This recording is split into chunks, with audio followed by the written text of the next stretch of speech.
not feeling any lesser. I promised myself to treat myself and visit a nearby tower and climb into the top while through myself off in an effort to make it. Muchísimas gracias por la asistencia al evento, regalarnos un ratico de su tiempo para que comportamos experiencias y un marco práctico de lo que es una herramienta o digamos que es un requisito de ley que las empresas pues estamos abocados a dar cumplimiento. Mi nombre es Andrés Aparicio, yo soy vicepresidente de operaciones de Optima Consulting. Me acompaña todo el equipo de trabajo. Ante todo quiero pues presentar a Edwin Álvarez, que es nuestra persona comercial en Bogotá, la persona que responde por la operación comercial y que muy seguramente es quien va a entrar en contacto con ustedes para cualquier proceso, cualquier oportunidad que se pueda presentar o algún apoyo que requieran de nosotros. Nos acompaña todo el equipo de Optima, todo el equipo de Actio, todo el equipo de Oracle, que finalmente somos una cadena y que trabajamos siempre en sinergia para llevar a los clientes pues las soluciones y servicios Oracle. En el 2008 en Cali, y hoy ya tenemos oficinas en Estados Unidos y en el Ecuador, con clientes en más de 7 países, solo con soluciones Oracle. Nuestra operación, básicamente el servicio, la dedicación a la excelencia en el servicio, la calidad de nuestros ingenieros y de los trabajos y de los proyectos que ejecutamos, pues siempre nos han convertido como un proveedor reconocido ya a nivel nacional e internacional para este tipo de procesos. Nuestra operación, como les decía, como empresa estamos en 3 países, Estados Unidos, Ecuador y Colombia, pero tenemos clientes ya en 8 países.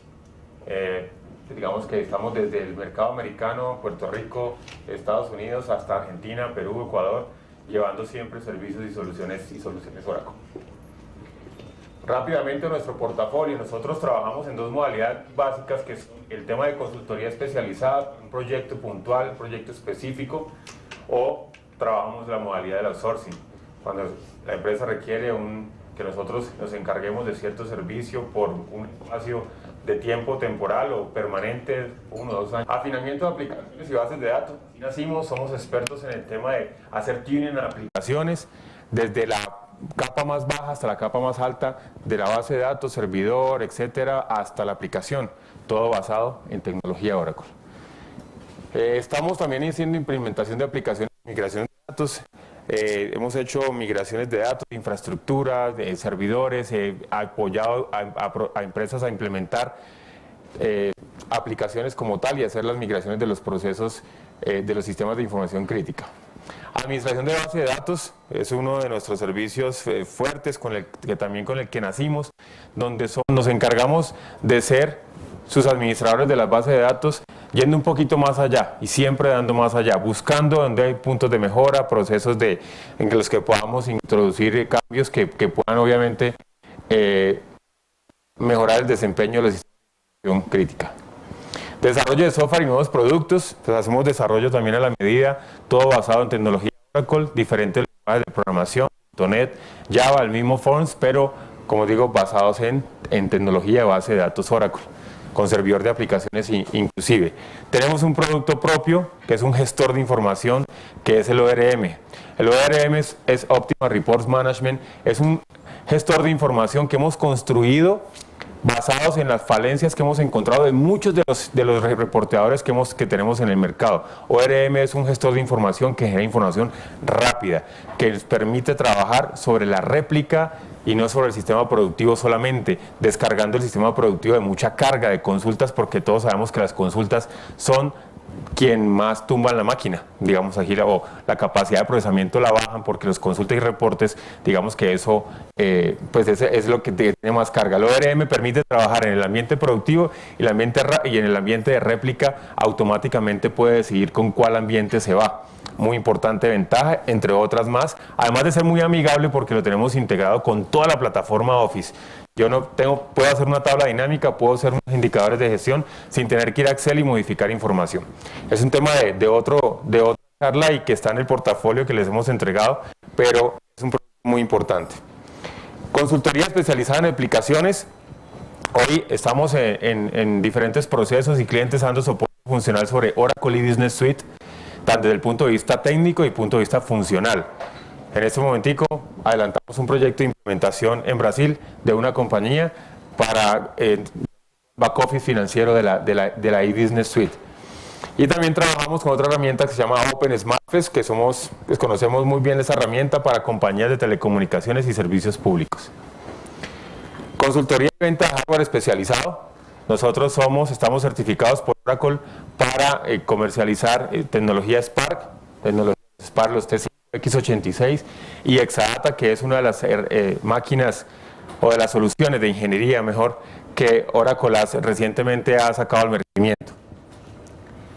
Consultoría y licenciamiento Oracle, digamos que allí vamos, además de ofrecer la consultoría de servicios, el licenciamiento de los productos que tiene Oracle para DRP, para continuidad de negocios, para protección de datos, también pues tenemos todo el esquema de consultoría en la implementación de esas mismas licencias, de esos mismos productos. Hoy vamos a ver, y por eso lo he resaltado, el tema de protección de datos. El tema de protección de datos es un tema muy importante, como lo vamos a ver, y la idea es que miremos el marco jurídico, lo que Oracle nos ofrece, y miremos cómo se implementó en un cliente de nosotros, ya con caso de éxito, cuál fue la metodología, para que ustedes no solamente se lleven claro el marco jurídico que Oracle ofrece, sino cómo se implementa un tipo de proyectos de protección de la información, de protección de datos personales. Algunos de los proyectos nacionales, clientes como ATL, Cali, Telefónica de Pereira del Grupo UNE, que son clientes muy importantes, Colgate Palmolive, Carvajal, Panalca, Tecnoquímicas, Hacienda del Grupo Carvajal, todas las compañías del Grupo Promigas, las gaseras de Colombia son clientes de nosotros, del Grupo Sala, con diferentes tipos de soluciones y productos. Open, Indra, el mismo Oracle es cliente de nosotros, otras compañías, partners también con las que hemos hecho algunos proyectos, Compañía Energética de Occidente, Aguas Capital en Cúcuta, Bistromel, Industrias Extra de Medellín, con e-Business Suite, Eficacia, ProService, Terminal de Contenedores de Buenaventura, entre otros, bueno, Catastro, y en la parte de proyectos internacionales, como les comentaba, estamos, por ejemplo, el Grupo Claro en Centroamérica es cliente de nosotros. Con el Grupo Claro hicimos toda la consolidación de infraestructura de 4 países en un solo punto, que fue en El Salvador. En El Salvador logramos consolidar lo de Nicaragua, Panamá, Honduras y el mismo Salvador en una sola infraestructura, unificando bases de datos y estableciendo planes de contingencia.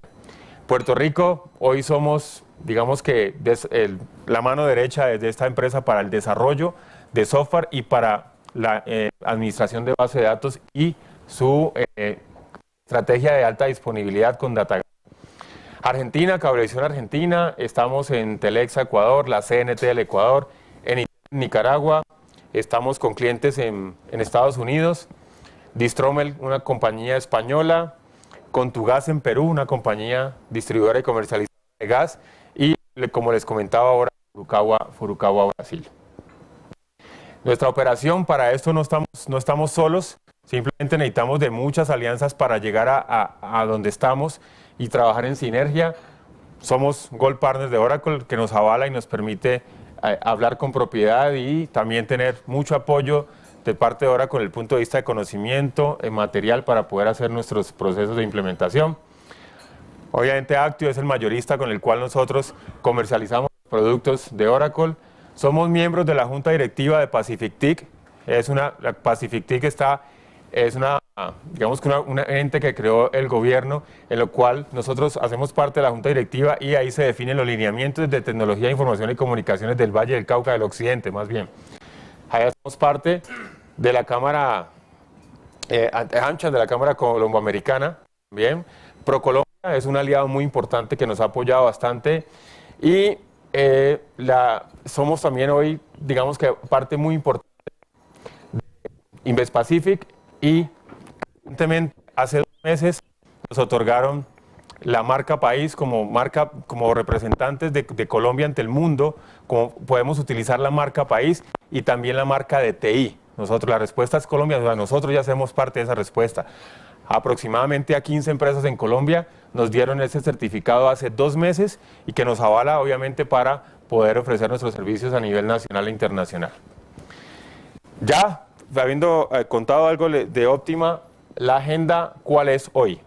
La agenda, como les contaba, vamos a ver un tema de marco jurídico, nos acompaña y le hemos pedido a Camilo, Camilo Escobar, que nos acompañe con el tema legal, que nos dé un brochazo de qué es lo que dice la ley y a qué estamos expuestos y con qué debemos cumplir las empresas que tratamos datos personales con el servicio masivo o clientes masivos.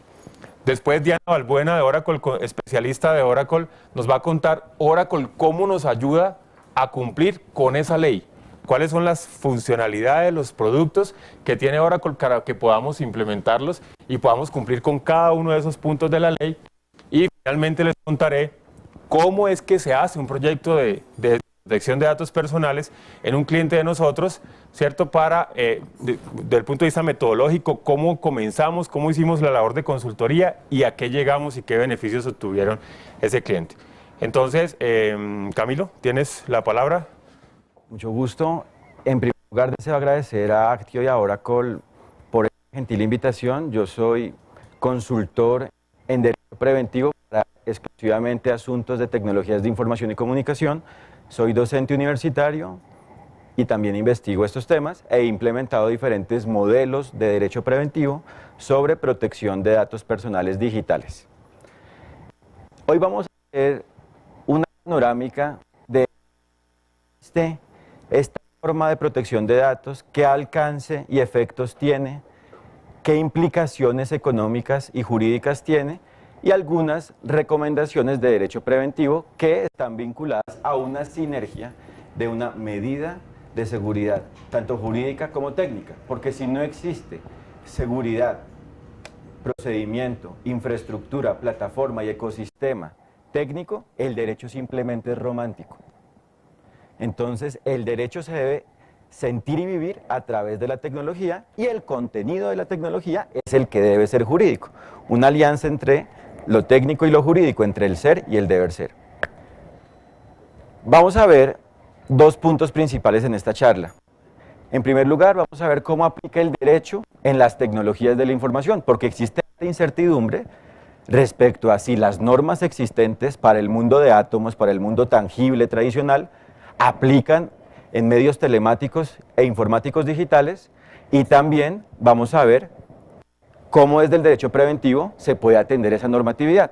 Y en una segunda medida vamos a ver qué implicaciones, objeto y alcance, como hemos dicho, tiene la norma de habeas data y algunas estrategias para cumplirla e inclusive superar ese gap entre la situación de las compañías y entidades públicas y los requisitos legales. Es decir, la idea es ir más allá inclusive.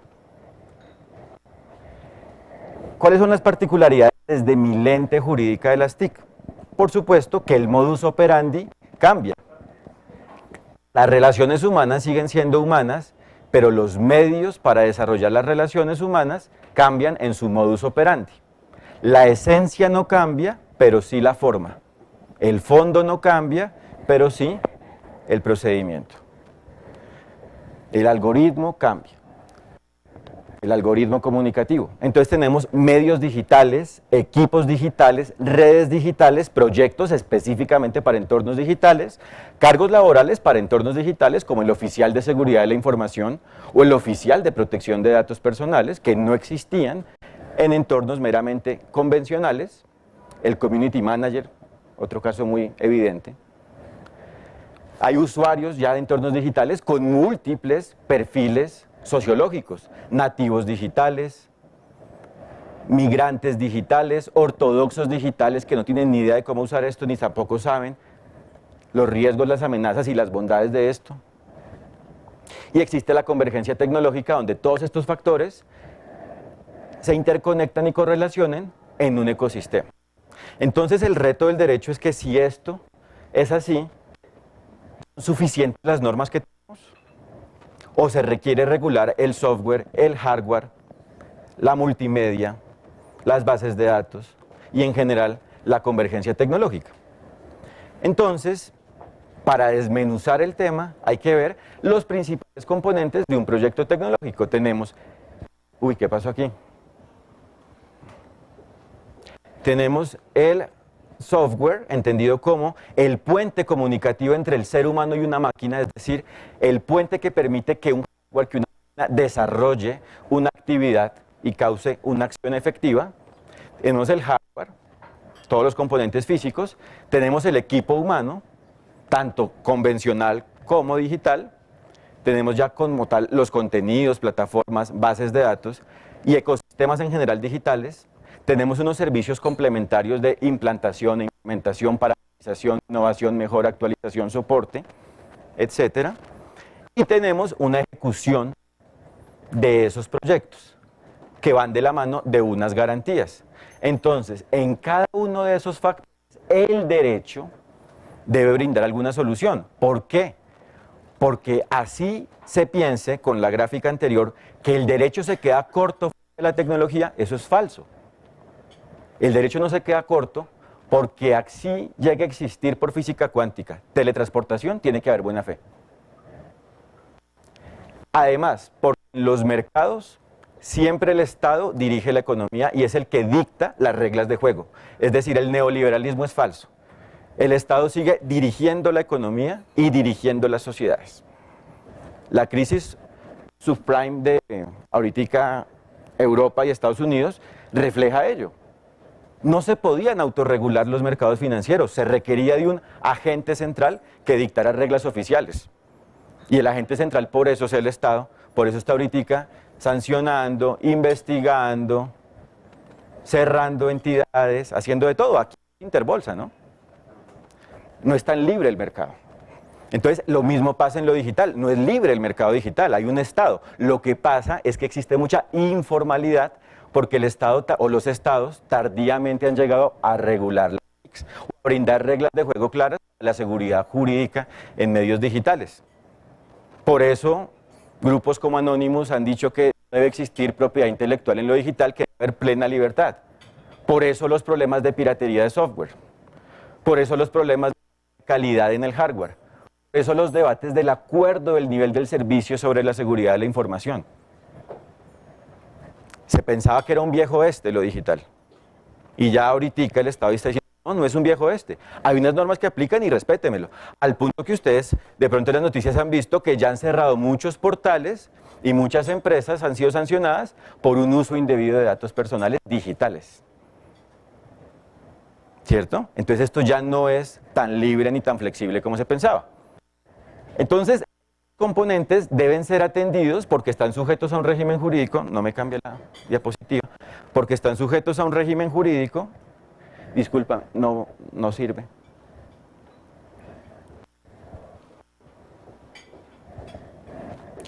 Porque están sujetos, vamos a seguir avanzando para no afectar el tiempo, porque están sujetos a un régimen, gracias, a un régimen, ahí vea cómo que aparecerá alguito, porque están sujetos a un régimen jurídico y en esa medida debemos detectar las normas que aplican a cada proyecto y diseñar soluciones. ¿Esto qué significa? Ya no, sí, está bien, muchas gracias. Ya no podemos seguir con el abogado cuadriculado que recita normas y que litiga. Aquí hay que generar seguridad, confianza, legitimación y competitividad. De hecho, brindar experiencia de usuario a nivel jurídico, brindar valor agregado, generar trazabilidad conforme al derecho, generar transacciones conforme al derecho y operaciones conforme al derecho. Entonces, ¿cómo es el esquema del derecho preventivo? Se detectan los componentes del proyecto de TIC, lo que hemos hablado de hardware, software, multimedia, equipo de trabajo, usuarios y obviamente territorios involucrados. Porque si el proyecto, la plataforma, la infraestructura, el ecosistema, las bases de datos tienen impactos en diferentes territorios, hay que conocer las reglas de juego, las normas jurídicas de cada uno de esos países. ¿Cierto? Fíjense que se ha dicho, por ejemplo, por parte de la Autoridad Colombiana de Protección de Datos, que es la Superintendencia de Industria y Comercio, Facebook no está sometida al régimen colombiano. ¿Y qué está diciendo el TIC el superintendente encargado de protección de datos? Me arrepiento, perdón. Cometimos un error porque esta gente de la entidad no estaba capacitada en el tema. Facebook sí está sometido a la norma colombiana, al punto que hay un registro en la Cámara de Comercio de la sucursal de Facebook en Colombia. Y tiene registro tributario, y tiene planta de trabajo, y tiene de todo, y tiene infraestructura física también. Entonces se detectan componentes territoriales, funcionales, de talento humano. Esos componentes se atienden mediante el diseño de instrumentos preventivos, tanto jurídicos como técnicos, que brinda la famosa seguridad, confianza y valor agregado. Esto en términos prácticos, ¿qué significa? Se genera un esquema de logro colectivo. ¿Puedes colaborar con la siguiente, por favor? O ya serviría esto para no molestarte. Esto genera un esquema de logro colectivo. ¿Por qué? Porque la compañía ya no solo defiende intereses o aumenta los riesgos para después asumir litigios, de gestión del riesgo, prevé las normas aplicables, las sanciones que debería asumir y la pérdida de clientes, y mitiga el riesgo y mitiga la amenaza, aumentando la validez del proyecto. ¿Validez qué significa? El cumplimiento legal del proyecto en cada una de esas variables. Como ya aclaramos que aquí exista teletransportación, tiene que haber buena fe, pues en el software tiene que haber calidad, en el hardware tiene que haber calidad, en el equipo humano tiene que haber idoneidad. Y en el manejo de bases de datos, o de en general datos personales, tiene que haber cumplimiento a la norma pues, de datos personales. Y en esa medida se genera un esquema de logro colectivo, de gana-gana. Gana la empresa, gana el Estado porque le cumplen las normas, gana el usuario porque genera confianza, seguridad y obtiene valor agregado. O sea que ya no hay que ver la dinámica desde una visión excluyente, sino complementaria y de sinergia. De hecho, desde el punto de vista económico, esto es lo que se llama lograr el óptimo de Pareto. Mejoro la situación de uno sin desmejorar la del otro. Mejoro la situación del usuario porque protejo sus datos sin desmejorar la de la compañía. O sea que esto tiene un alto retorno de inversión. No es un gasto, es una inversión, porque ganan todos. Ahora bien, ¿cómo aplica el bendito derecho a las TIC? Entre estos 4 principios principales. Primer principio, equivalencia funcional. El derecho aplica en medios y en proyectos digitales porque es equivalente en sus efectos y funciones a los proyectos convencionales. ¿Qué aclaración semántica hay que hacer acá? Que la equivalencia es diferente a la analogía. Por eso se ha generado tanto caos y tanta inseguridad jurídica, porque se piensa que el proyecto de TIC, como no es análogo en su modus operandi a los proyectos tangibles, no aplicaría el derecho. Entonces sería, la teoría general del contrato no podría aplicar, o sea, el Código de Comercio no podría aplicar a un contrato de software, porque el contrato de software tiene componentes diferentes. ¿Qué dice la equivalencia funcional? Es equiparable, porque en últimas es un contrato. O sea que no hay que generar nuevas categorías jurídicas innecesarias y aumentar la incertidumbre. Contrato es contrato aquí en Cafarnaúm, bien sea que el objeto sea un software, o sea que sea una prestación de un servicio profesional, o la venta del pan. Entonces, en ese sentido, la equivalencia funcional son equiparables los medios físicos y digitales, y por ende el derecho aplica en lo físico y en lo digital. Ya con ese principio, cualquier norma que aplique a cualquier bien o servicio de la actividad humana aplica en lo digital. O sea que ya con ese principio aplican el régimen de garantías, el régimen de protección al consumidor, el régimen de propiedad intelectual, regímenes tributarios, regímenes de seguridad, regímenes de auditoría, regímenes de mantenimiento y regímenes de protección de datos personales en los entornos digitales. Segundo principio, neutralidad tecnológica. Significa que las leyes no pueden vincular la producción de efectos jurídicos a una tecnología específica. No puede decir, no, es que la ley de habeas data solo aplica software libre, no al propietario. Solo aplica el sistema operativo, no al otro. O solo valdrá como mecanismo de autenticación una plataforma de firma digital cerrada o abierta, emitida por certicámara. No, cualquier mecanismo de identificación de autenticación valdrá.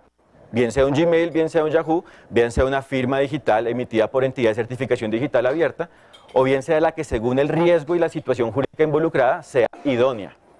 Entonces, si hay neutralidad tecnológica, igualmente el derecho aplica a cualquier entorno. Entonces, la ley de protección de datos aplica a cualquier clase de proyecto de TIC, no hay ninguno excluido, ninguno. No, es que inclusive tenemos esto en la nube y la nube tiene el servidor en Estados Unidos, me importa 5. Está causando efectos en Colombia frente a datos de colombianos. Es que la red no es nuestra porque tenemos un proveedor y un aliado, me importa 5. Ya tú verás en tu infraestructura in-house, en tu back y en tu front, cómo atender eso de cara al usuario final y al gobierno que te va a regular y a supervisar. Otro principio, internacionalidad.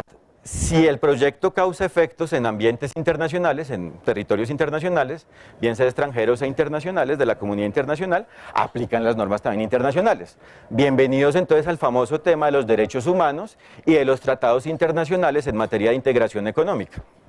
Entonces, si tenemos temas de habeas data, habría que también estudiar con quién tenemos relaciones y tendríamos que mirar en las normas de esos países y en las normas internacionales cómo respetar también la intimidad, la privacidad, el debido proceso, ¿cierto? Y cualquier obligación bilateral que tenga un Estado. Por ejemplo, la obligación que tiene Colombia con diferentes estados de ser un país de listas blancas en protección de datos personales. O sea, ser un país que cumple con la norma y cuyos entornos son seguros.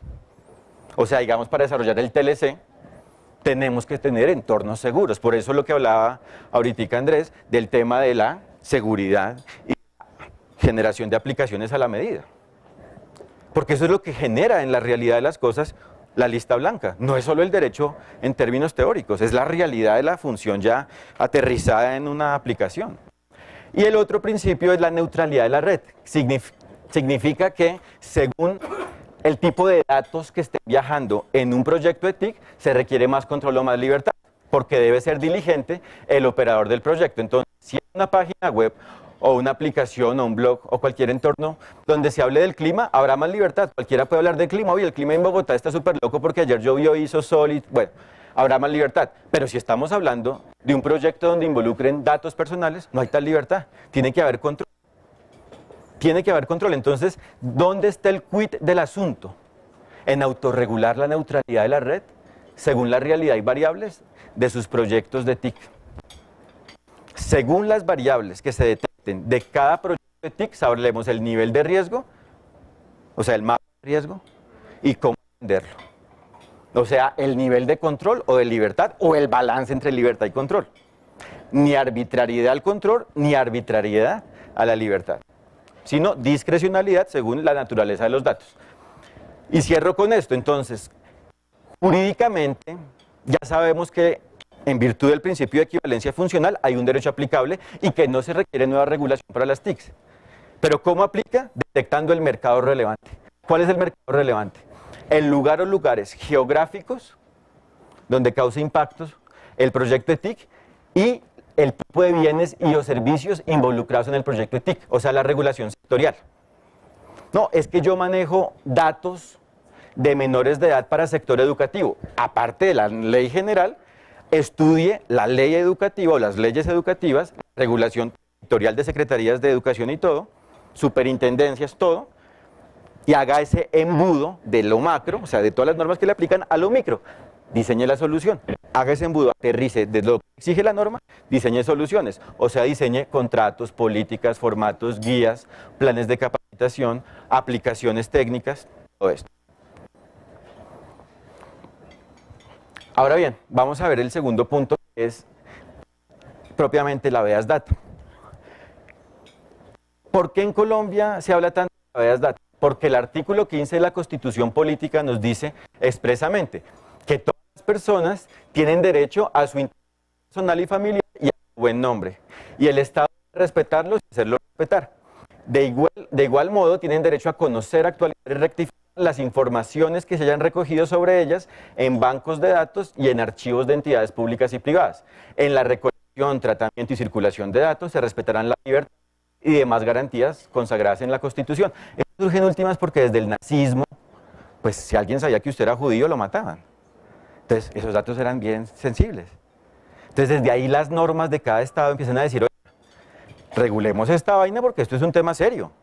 O sea, de entidades públicas ni de las empresas, son objetos de los ciudadanos.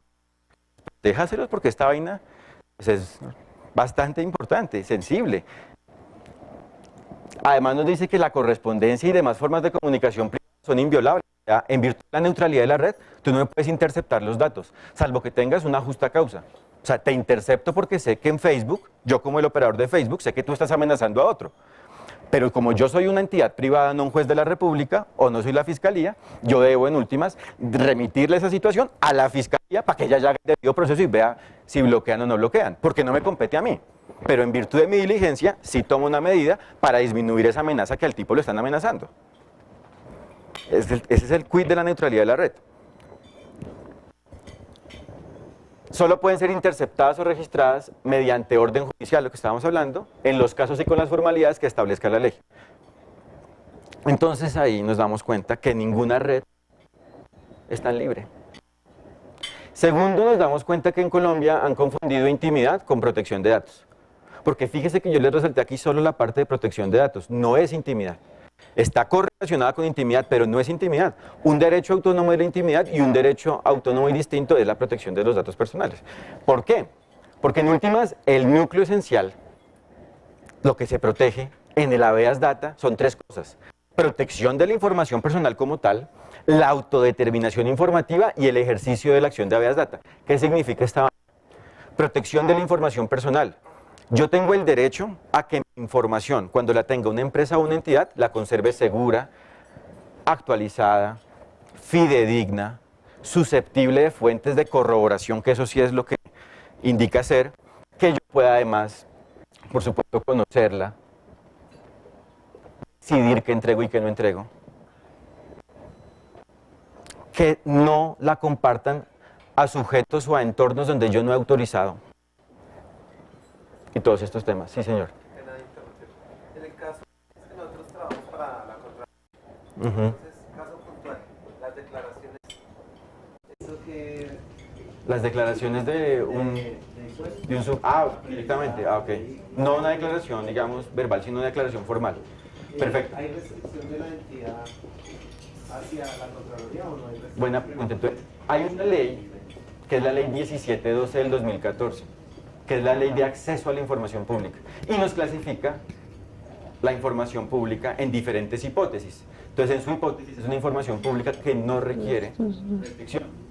¿Qué es lo que tendría restricción? Si en alguno de los apartes del formulario hay datos pues, que estén ya siendo confidenciales o que puedan conllevar a afectar el buen nombre, la intimidad o la seguridad de esta persona, pero en principio son datos públicos, porque inclusive es una función pública y están cumpliendo una ley, una orden pública.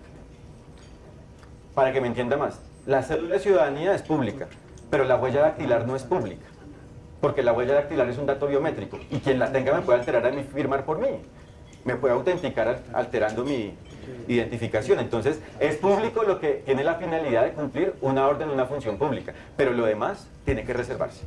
Entonces si el formulario de declaración tiene solo aspectos públicos, sería libremente público, pero si tiene algún aspecto que hay duda de si es público o no, restringe esa parte.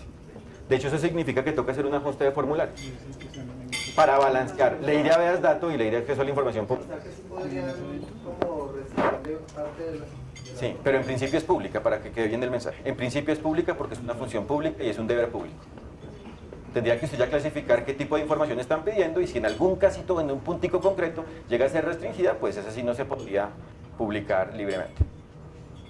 Bueno. Pero una cosa, porque dice que es pública cuando con esta información va la cédula, va la firma, va Perfecto. el patrimonio, va... Muy buen punto. Puede ser utilizada para un caso de extorsión, por ejemplo. Muy buen punto. Entonces, lo que le decía está ligado a eso, muy buen punto. Entonces, la ley 1581, vamos a verlo, Alma nos dice, hay unos criterios para determinar cuándo es pública la información y los decretos que la reglamentaron. Uno es que esté en un registro público.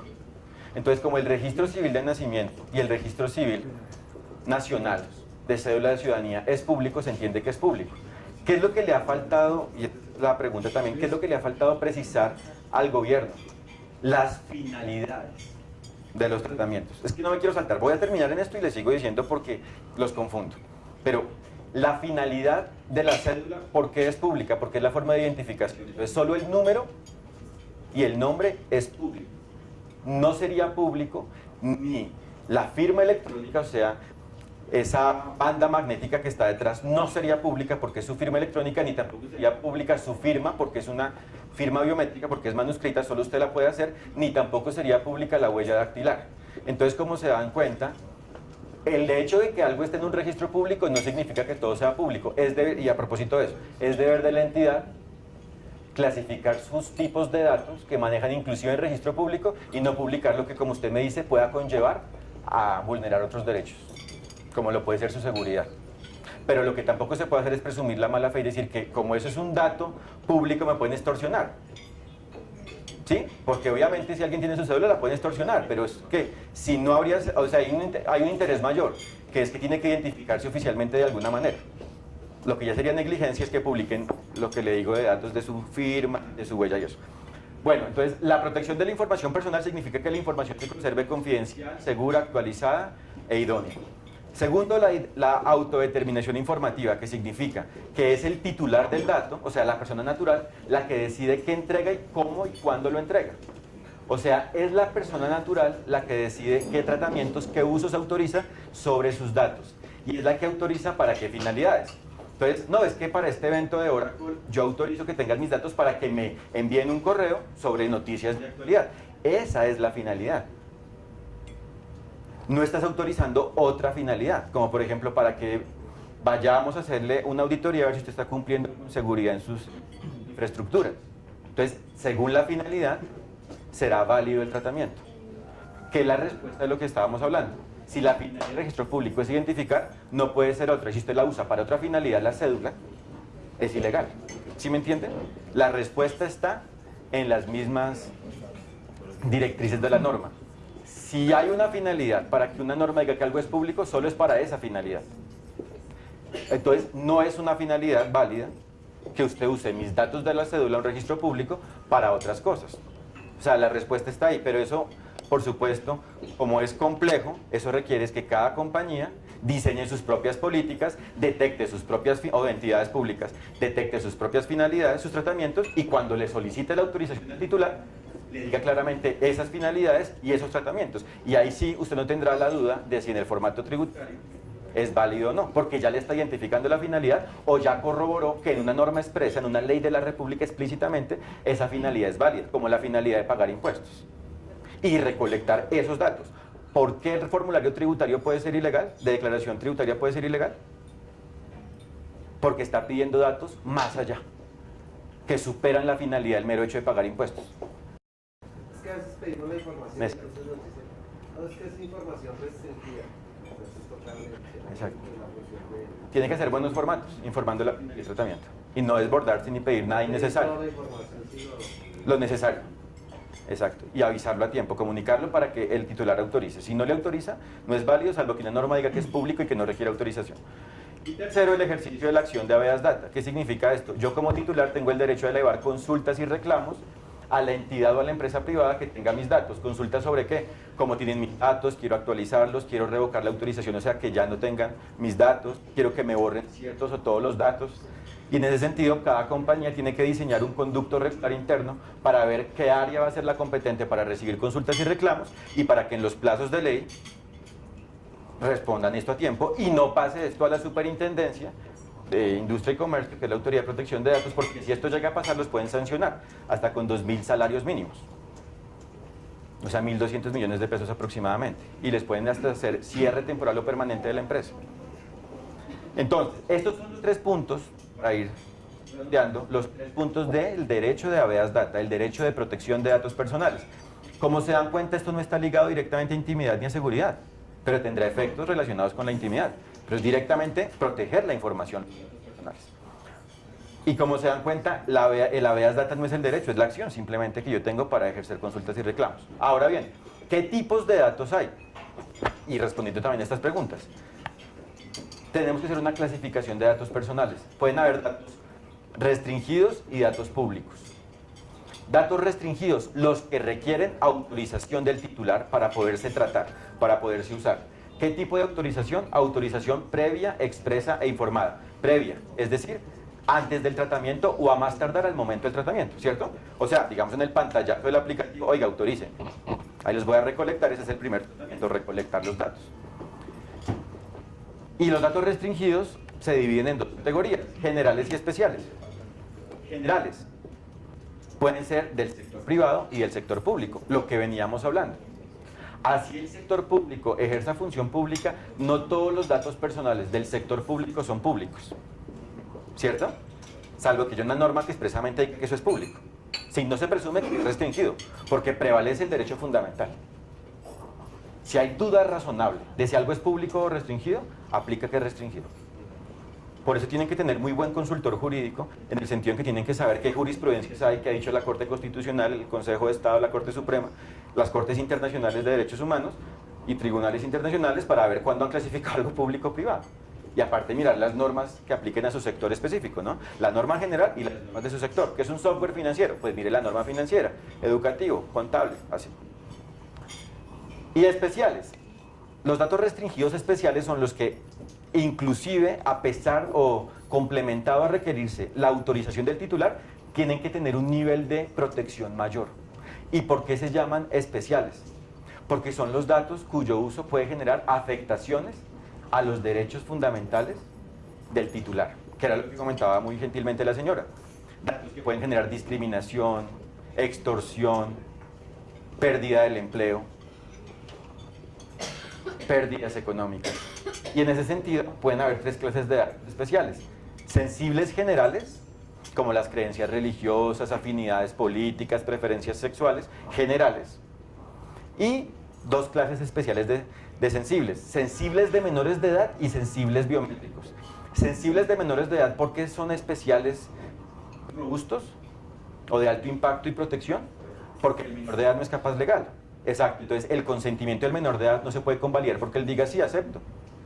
Entonces hay un procedimiento que consagra la misma norma, 1581, que nos dice al menor de edad solo le podrán recolectar los datos si lo autoriza por medio de su representante legal, padre, madre, tutor, curador o cualquiera, pues tercero que lo represente válidamente, digamos en virtud de una orden judicial, de un acto de adopción o de cualquier cosa. Claro, eso es una de las auditorías que está haciendo la superintendencia. Los colegios son re ilegales en habeas data. Claro.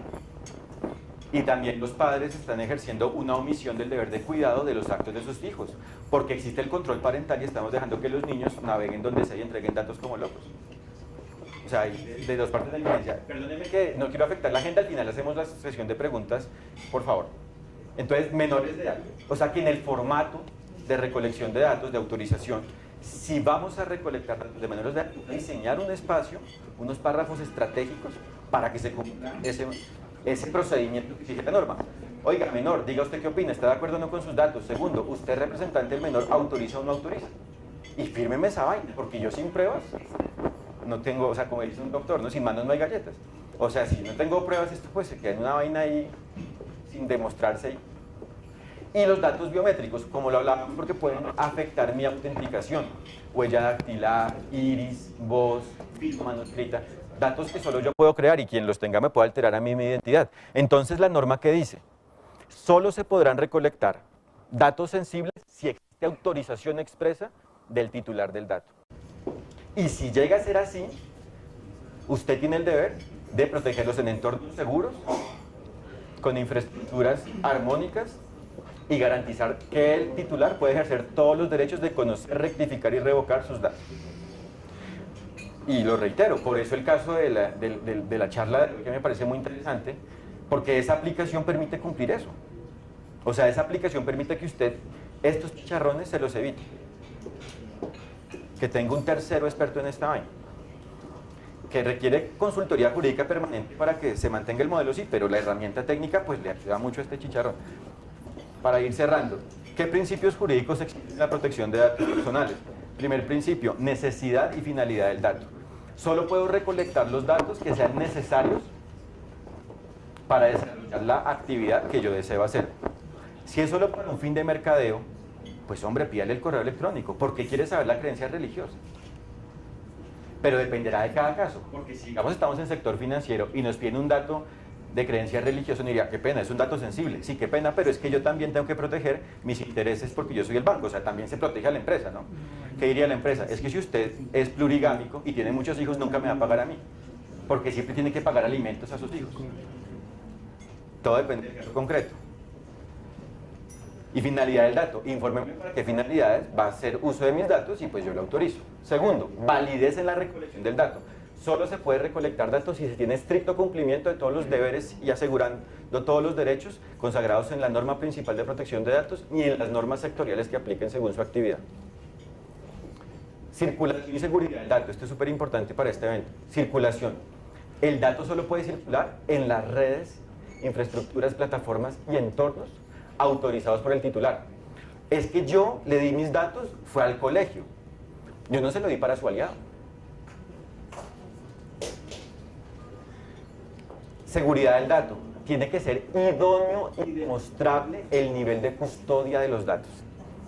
La base de datos tiene que estar supervisada, tiene que tener control de accesos, tiene que tener un sistema de gestión de seguridad de la información, tiene que tener credenciales técnicas, ISO 27001, 27002, 3, bueno, lo que quieran. Credenciales que demuestren la idoneidad de todo esto. Ahí se ve la alianza jurídica y técnica. Circulación y la autodeterminación informativa. Finalmente es el titular el que autodetermina si entrega o no sus datos. ¿Cuál es la única excepción de la autodeterminación informativa? Que el dato sea público. Porque prevalece el interés general. Por eso es que es público. O sea, no te puedo pedir el favor que me des tus datos para que me pagues impuestos. Ahí es cuando es la excepción. ¿Qué perfiles hay en el tema de tratamiento de datos? Hay 3 perfiles. Esta presentación se la va a entregar con gusto a Oracle, entonces ahí está. ¿Qué tipo de perfiles hay? 3. Responsable, encargado y titular, y hay diferentes intersecciones, relaciones jurídicas que se generan. Responsable, el que decide de manera directa y autónoma el tratamiento de los datos. O sea, el que dice, yo soy la empresa que los recolecto y yo voy a decir para qué se van a usar y cómo se van a usar. El encargado, el que actúa a nombre del responsable. El call center de la empresa, mire, es mi outsourcing de mercadeo o de relacionamiento, le entrego esta base de datos para que usted la use para estas finalidades, o sea, para relacionarse con mis clientes, no para nada más. Por eso él es un delegado mío. Entonces el encargado actúa a nombre del responsable. Y el titular, como se dan cuenta, se puede dirigir tanto al encargado como al responsable. Porque en virtud de la relación jurídica, uno le va a decir al del call center, oiga, usted es el encargado o el responsable, comuníqueme con el responsable. No, usted ya, le hago esa consulta, bórreme la base de datos y usted ya traslade esa vaina al responsable. Y otro tema importante es distinguir responsable encargado con obligados contractuales. El obligado contractual es el que, en virtud de un contrato laboral o de servicios, se obliga a proteger los datos personales. Por ejemplo, el oficial de protección de datos personales o el área de tecnología o de seguridad es el que tiene la obligación contractual de proteger los datos, pero el responsable es la persona jurídica llamada empresa o entidad X. Que esto quede muy claro. Entonces, si el titular ejerce la acción de consulta y reclamo, esto está dirigido al responsable y encargado. Si estos no responden bien o no atienden bien los derechos, el titular puede ir a la Superintendencia de Industria y Comercio, a la Delegatura de Protección de Datos, y si llega a ser sancionado, el que llega a ser sancionado es el responsable y o el encargado, no los miembros, no los sujetos naturales que componen la compañía. Contra esto se podrá repetir la demanda o la sanción, y ahí es cuando nos damos cuenta que se requiere una cláusula contractual para que todos estos sujetos se obliguen a proteger los datos. Y tengamos una prueba que, claro, la empresa responde, pero usted también ya internamente es el que me respondió a mí. Listo. Estos son los principios que ya le hemos hablado, los verán con calma. Quiero cerrarles simplemente con estos 2 puntos. La ley 1581 del 2012, como les he contado, la Ley General de Protección de Datos, aplica, salvo que existe una ley especial, como el tema de la Ley de Habeas Data Financiero, de preferencia, aplicaría esta. Pero si no existe una ley especial que aplique a su actividad, aplica la Ley General. O aplica en complemento y en correlación la Ley General y la Ley Especial. Según lo que la Ley General no diga o la Ley Especial no diga, se complementan los vacíos. Entonces, esta ley 1581 fue reglamentada, o sea, fue aterrizada por medio de un decreto. Las leyes requieren de decretos para aterrizarse, para implementarse. Salió el decreto 1377, que nos tiene un capítulo muy importante, y es el capítulo 4 sobre responsabilidad demostrada, que nos dice, la compañía debe demostrar su debida diligencia según su tamaño empresarial. O sea, que hay que clasificar. Yo aquí les cito la norma de pymes y de tamaños de empresas. Según la categoría que usted tenga, empresa, microempresa, pequeña empresa, mediana empresa, gran empresa, responderá más o menos por el principio de seguridad, por el principio de circulación restringida, por todos los temas. Se le exige más al que puede hacer más. Entonces, usted tiene que tener esto muy presente y por eso aplicativos como el de Oracle, autorregulaciones jurídicas, le permiten a usted demostrar que cuando llegue la compañía, usted diga, yo soy idóneo, mire mi modelo, o sea, mi documento, mire mi documentación, mi modelo de protección de datos, mire mi aplicativo técnico y mire todo lo que tengo de gestión del riesgo frente a cada clase de datos que yo manejo y mire cómo he cumplido tanto los restringidos, los parámetros jurídicos, tanto para los restringidos, como para los generales, como para los públicos, como para los privados. Le demuestro a la autoridad o autoridades esto. Entonces, por eso debo contar con políticas internas efectivas. Esto lo consagra el decreto. O sea, tengo que tener un modelo de autorregulación que deben hacer o surgir desde el gobierno corporativo, desde el manual de gobierno corporativo, el manual de administración general de la empresa, hasta el front. O sea, hasta la señora de la recepción tiene que tener conocimiento y capacitación de esto. Porque ustedes saben, la recepción es la que más recolecta datos. La del call center, el operario, el de servicio al cliente. Listo. Y finalmente surgió este decreto 886 del 2014, que nos dice, usted tiene que registrar todas las bases de datos que tenga en su compañía ante el registro de bases de datos de la Superintendencia de Industria y Comercio. ¿Qué está pasando ahorita? Que técnicamente están desarrollando esa aplicación en la Superintendencia. O sea, hay que estar atentos de cuando salga este aplicativo para registrar la base de datos. ¿Qué es lo que pasa con las normas jurídicas? Que pueden ser ambiguas y pueden tener vaguedad del lenguaje. Entonces, para romper esa connotación y denotación del lenguaje, ¿qué hay que hacer? Mirar la función específica que persigue una norma. En este caso, ¿cuál es la función específica que persigue la norma frente al registro de bases de datos? Saber el mapa de riesgo que tiene usted en su compañía frente a sus datos. Saber qué tipo de datos y de bases de datos maneja. Entonces, no hay que pensar que nos toca enviar todo el Excel a la superintendencia, sino simplemente el nombre, base de datos 1, mercadeo, tantos usuarios, este tipo de datos, manejo de datos sensibles o solo públicos, generales y así, solo es eso. No hay que pensar que es tan robusto el tema, pero pues la ambigüedad de la norma genera esta incertidumbre jurídica. Y el modelo jurídico esperado es este balance. Protejo a la empresa porque el Estado protege a la empresa, que esto quede claro, no solo protege al titular, protege a la empresa porque la empresa es la base del desarrollo, es la que genera trabajo, impuestos, competitividad, mercados. Protejo a la empresa, protejo el interés general protegiendo a los titulares y protejo al Estado cumpliendo sus normas. Entonces, el ecosistema jurídico general, las normas jurídicas vinculantes generales, el modelo de autorregulación que yo les presento es este. Debo contar con una política de tratamiento de la información personal que nos relacione finalidades y tratamientos según cada grupo de interés, o sea, según los stakeholders que tenga la compañía, según los grupos de interés. Debo decir qué finalidades y qué tratamientos aplican. Grupos de interés, ¿cuáles son? Accionistas, un grupo de interés. Trabajadores, otro grupo de interés. Comunidad de relacionamiento y comunidad rural, otro grupo de interés. Contratistas, otro grupo de interés. Entidades estatales, otro grupo de interés. Socios, otro grupo de interés. Entonces, frente a cada grupo de interés, detecto las finalidades y los tratamientos. Y eso es lo que debo publicar en la política. O sea, la política en últimas es el mapa de gestión y de riesgo de datos personales en mi compañía y también comunica ante quién usted se puede dirigir para elevar consultas y reclamos. O sea, es un instrumento de creatividad jurídica para cumplir los parámetros de una norma. Los 3 ítems que vimos: protección de la información personal como tal, autodeterminación informativa y la acción de habeas data, ¿cierto? Es lo que aterrizan estos instrumentos. Segundo, un manual de procedimientos jurídicos para la protección de datos personales. El paso a paso ya didáctico, no técnico, didáctico, porque esto es para que la gente lo pueda aplicar. ¿Sí? La humildad es la base de todo esto y la pedagogía. Entonces, en el manual, en el paso a paso, yo le voy diciendo, cuando usted recolecte un dato, úseme el formato A de recolección de datos. Si es sensible, el formato B. Cuando le llegue una consulta o el reclamo, use el procedimiento señalado en el anexo A. Al área competente, denominada tal, servicio al cliente, área jurídica, lo que sea. Cuando tenga usted un incidente de seguridad de la información, que la norma también exige que cuando tenga usted un incidente lo comunique a la superintendencia, aplique este procedimiento para que le llegue ese comunicado a la superintendencia. Cuando exista un dato personal en reclamo o en trámite porque un titular quiere que lo borren, o la superintendencia está investigando, o esto ya llegó a una corte, porque para que esto quede claro, si la superintendencia sanciona, es porque la superintendencia cumple una función administrativa de velar porque se cumpla la ley de habeas data. Pero como ya vimos que esto está consagrado en el artículo 15 de la Constitución, eso no es una limitante para que un titular, si no le atendemos bien sus derechos, pueda ejercer una acción de tutela, porque es un derecho fundamental, ¿no? Entonces, lo diligente que es tener normas corporativas vinculantes, responsabilidad demostrada, idoneidad, y que esto nunca salga de la compañía, que cualquier consulta y reclamo la resolvamos ahí. Y que inclusive casi no lleguen consultas y reclamos porque el modelo sea muy válido y muy agradable para el usuario, ¿no? Pero si llega a estar, tener en cuenta que puede llegar a superintendencia y a cortes. Entonces en el manual le decimos el paso a paso. Y en el manual referenciamos los principales instrumentos jurídicos. Las cláusulas contractuales para contratistas, que ya les he explicado, donde el contratista se compromete a cumplir todos sus deberes como encargado mío para el tratamiento de los datos que yo le entregue. Avisos legales a terceros, cuando yo le entrego a un tercero un dato, que llega un congresista y dice que en ejercicio de su deber legal de control público tiene que saber cuántas compañías no han pagado impuestos hoy. ¿Cuántas compañías no? ¿Cuántas personas naturales no han pagado impuestos hoy? Le tengo que entregar eso. Quiero saber cuántos niños están faltando al colegio en los últimos 5 meses. Se lo entrego. Pero obviamente, si yo soy estratégico y estudio bien la norma, no le diría el nombre de los niños, porque es dato sensible. Solo le daría, ¿qué? Estadísticas.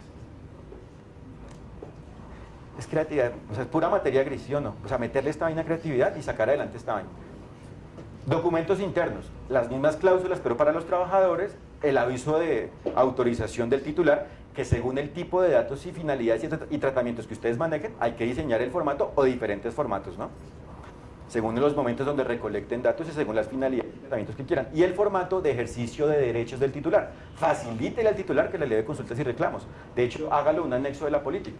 Dígale en un formatico que quiere ejercer consulta o reclamo, qué hechos quiere usted elevar, qué pruebas.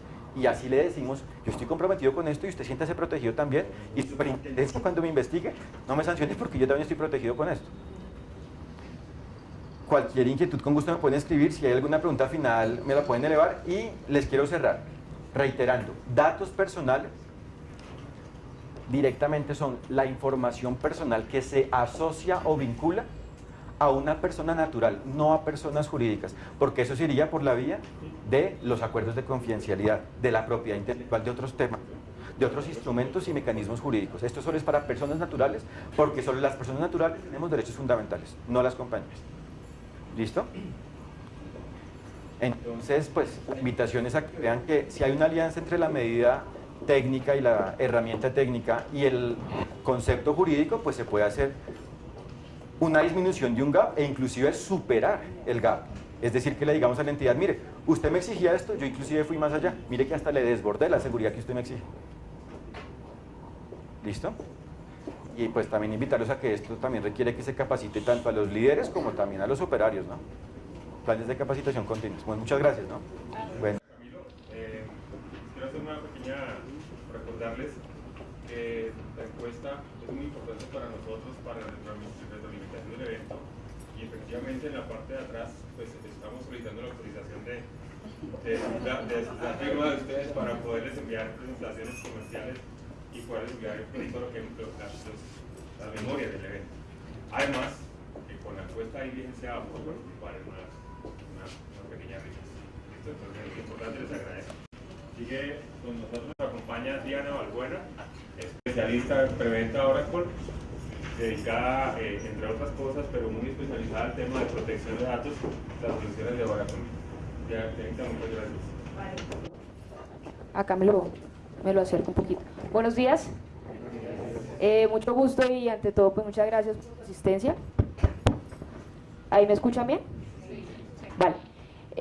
Bueno, gracias a Camilo, yo creo que indudablemente hay que arrancar por entender el tema de la ley, que aunque es de las más cortas, es bien extensa. Y bueno, los dos decretos que salieron después de la ley nos ayuda un poquito a aterrizar el tema. Yo creo que muchos de nosotros recibimos correos cuando salió el decreto 1377, si autorizábamos o no. Yo aproveché para salirme de un montón de bases de datos en las que no tenía ni idea que existían. Y ahorita el 886 que nos ayuda a... Esto le va a ayudar mucho más a la Superintendencia de Industria y Comercio a regular el tema de la Ley de Protección de Datos. ¿Me escuchan bien atrás? Sí. Vale, perfecto. Mi nombre es Diana Balbuena, como ya han presentado Andrés. Nosotros hemos venido trabajando muy fuerte desde que salió el tema de la Ley de Protección de Datos, por una razón fundamental. Somos proveedores de tecnología, somos proveedores de bases de datos, de una de las bases de datos más conocidas en el mercado, más importantes. Por lo tanto, tenemos una responsabilidad grande en hacer una evangelización en cómo hacer esto una realidad. Por eso la charla se titula "Cómo garantizar una adecuada protección de la información". Hay que partir por algo bien interesante, y es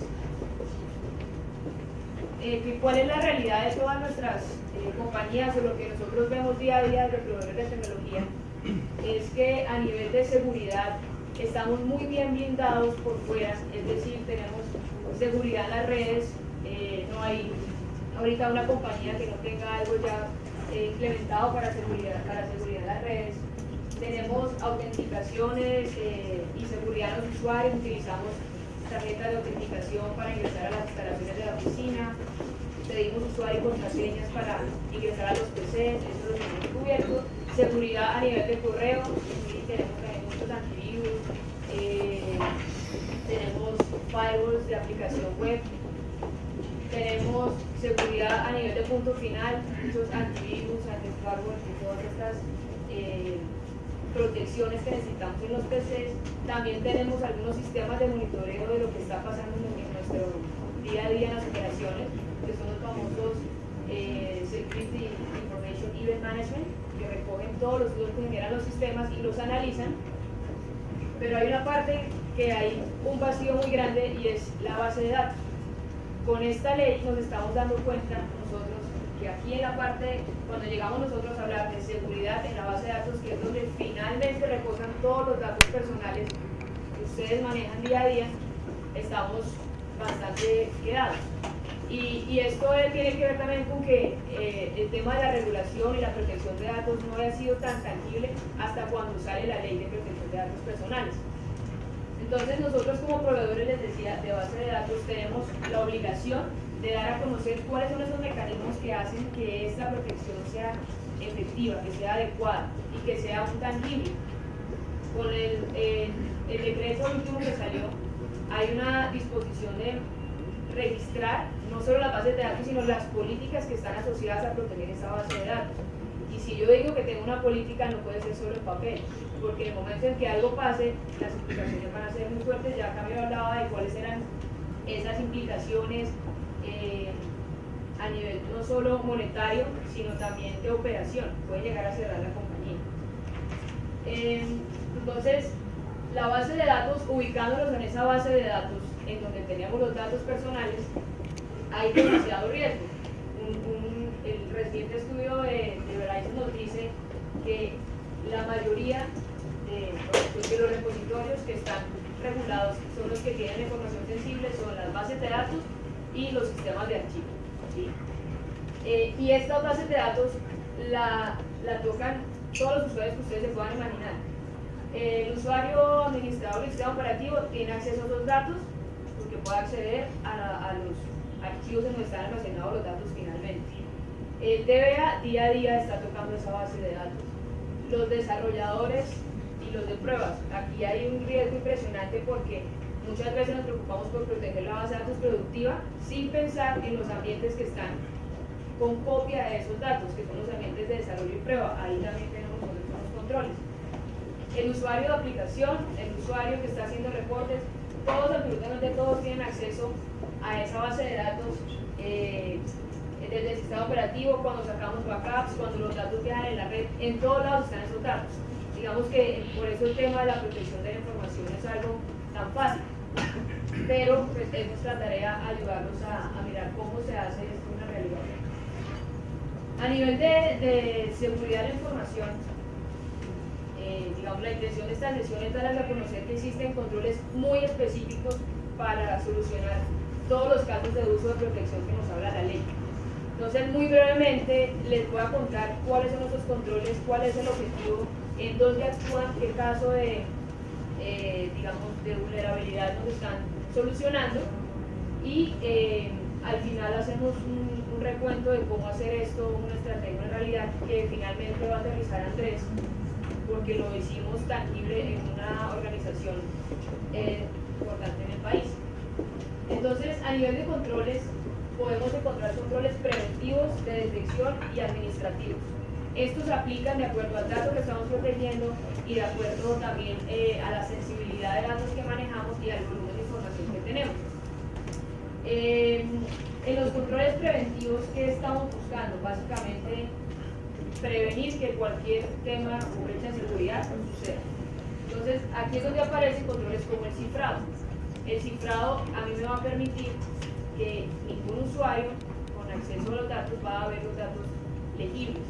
¿En dónde van a estar cifrada la información? Va a estar cifrada en la base de datos, va a estar cifrada en el sistema de almacenamiento donde están los datos, va a estar cifrada cuando saca un backup y va a estar cifrada cuando viaja en la red. O sea, en todos lados va a estar cifrada la información, por lo tanto vamos a garantizar una confidencialidad de la información. Los usuarios privilegiados, digamos, Camilo mencionó el tema de responsables y encargados. Entonces, si uno está en un área de tecnología, esto le debería preocupar. Si uno no está en el área de tecnología, como responsable también le debería preocupar. Los usuarios con privilegios en la base de datos pueden hacer lo que quieran. Adicionar archivos, copiar bases de datos, borrar registros, pueden hacer lo que quieran. Y lo que pasa es que con las tecnologías de bases de datos, estos usuarios DBAs requieren esos permisos para poder hacer sus funciones. Entonces yo no le puedo decir al DBA que no le voy a dar el permiso a hacer una operación que tiene que hacer porque mi ley no me lo permite. Lo que sí podemos hacer con estos controles de acceso es, aún dándole al usuario privilegiado, restringir, hacer una separación de deberes y decirle al DBA que solamente puede ejecutar A, B y C funciones sin necesidad de acceder a los datos. Y eso lo podemos implementar con este control de acceso. Hay un tema bien interesante aquí en Data Redaction. ¿Qué es Data Redaction? Es la posibilidad de ver la información, pero de esta forma, enmascarada. Entonces, alguien de un call center no tendría por qué ver toda la tarjeta de crédito del titular. ¿Sí? Alguien de un call center debería ver algo como esto. Entonces, estos controles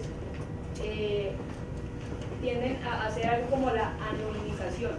Es decir, trabajo con datos reales, pero no veo todos los datos a nivel de aplicativos. Y otro control que yo mencionaba, que es uno de los que más encontramos en las compañías, es cuando aquí tenemos todo protegido en el ambiente productivo, pero le estamos dando a mis desarrolladores, a los de pruebas, a la gente que me hace un outsourcing, todos los datos, tal cual como vienen. Y ahí hay una brecha de datos impresionante. ¿Cómo solucionamos ese tema? Hacemos algo que se llama el enmascaramiento. Es decir, algo que cambie la información. Si por ejemplo estamos hablando de usuarios y salarios, que el salario no sea correspondiente con el usuario, pero finalmente lo que a mí me interesa es que mis desarrolladores y la gente que hace pruebas pueda trabajar con esos datos. Muchos que dicen, pero si es que ellos no tienen los datos reales, ¿yo cómo hago pruebas y desarrollo? Eso no va a cambiar nada porque yo voy a conservar tal cual el formato. Si el teléfono tiene puntos, rayas, comas, eso se conserva. Lo que no puede pasar es que mis datos reales estén en mis ambientes de pruebas y desarrollo. Entonces nosotros lo que hacemos es enmascarar la información. Entonces si decía que Diana Valbuena se gana 1.000 pesos, me van a cambiar el nombre o mi salario, de modo tal que no haya esa conexión entre mi salario y la persona que soy yo. ¿Sí? Ese tipo de cosas se llama enmascaramiento. Y buscamos que no afecte en ningún momento la operación para que la gente haga pruebas de desarrollo o haga análisis de información cuando yo se la transmita. Entonces, estos controles son preventivos. Hago operación, todos actúan sobre la base de datos, todos. Entonces, no necesitamos hacer cambios en las aplicaciones, que es algo muy fuerte, porque si yo requiriera hacer cambios de las aplicaciones, esto no sería una realidad, sería todo un proyecto de cambiar todos los sistemas de información de la compañía.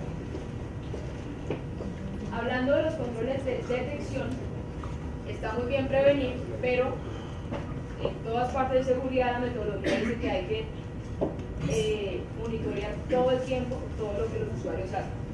Porque si yo le doy a un usuario privilegiado las capacidades de que haga algo en mi base de datos, yo quiero saber qué está haciendo y si está cumpliendo con las normas o no está intentando acceder a algo no autorizado.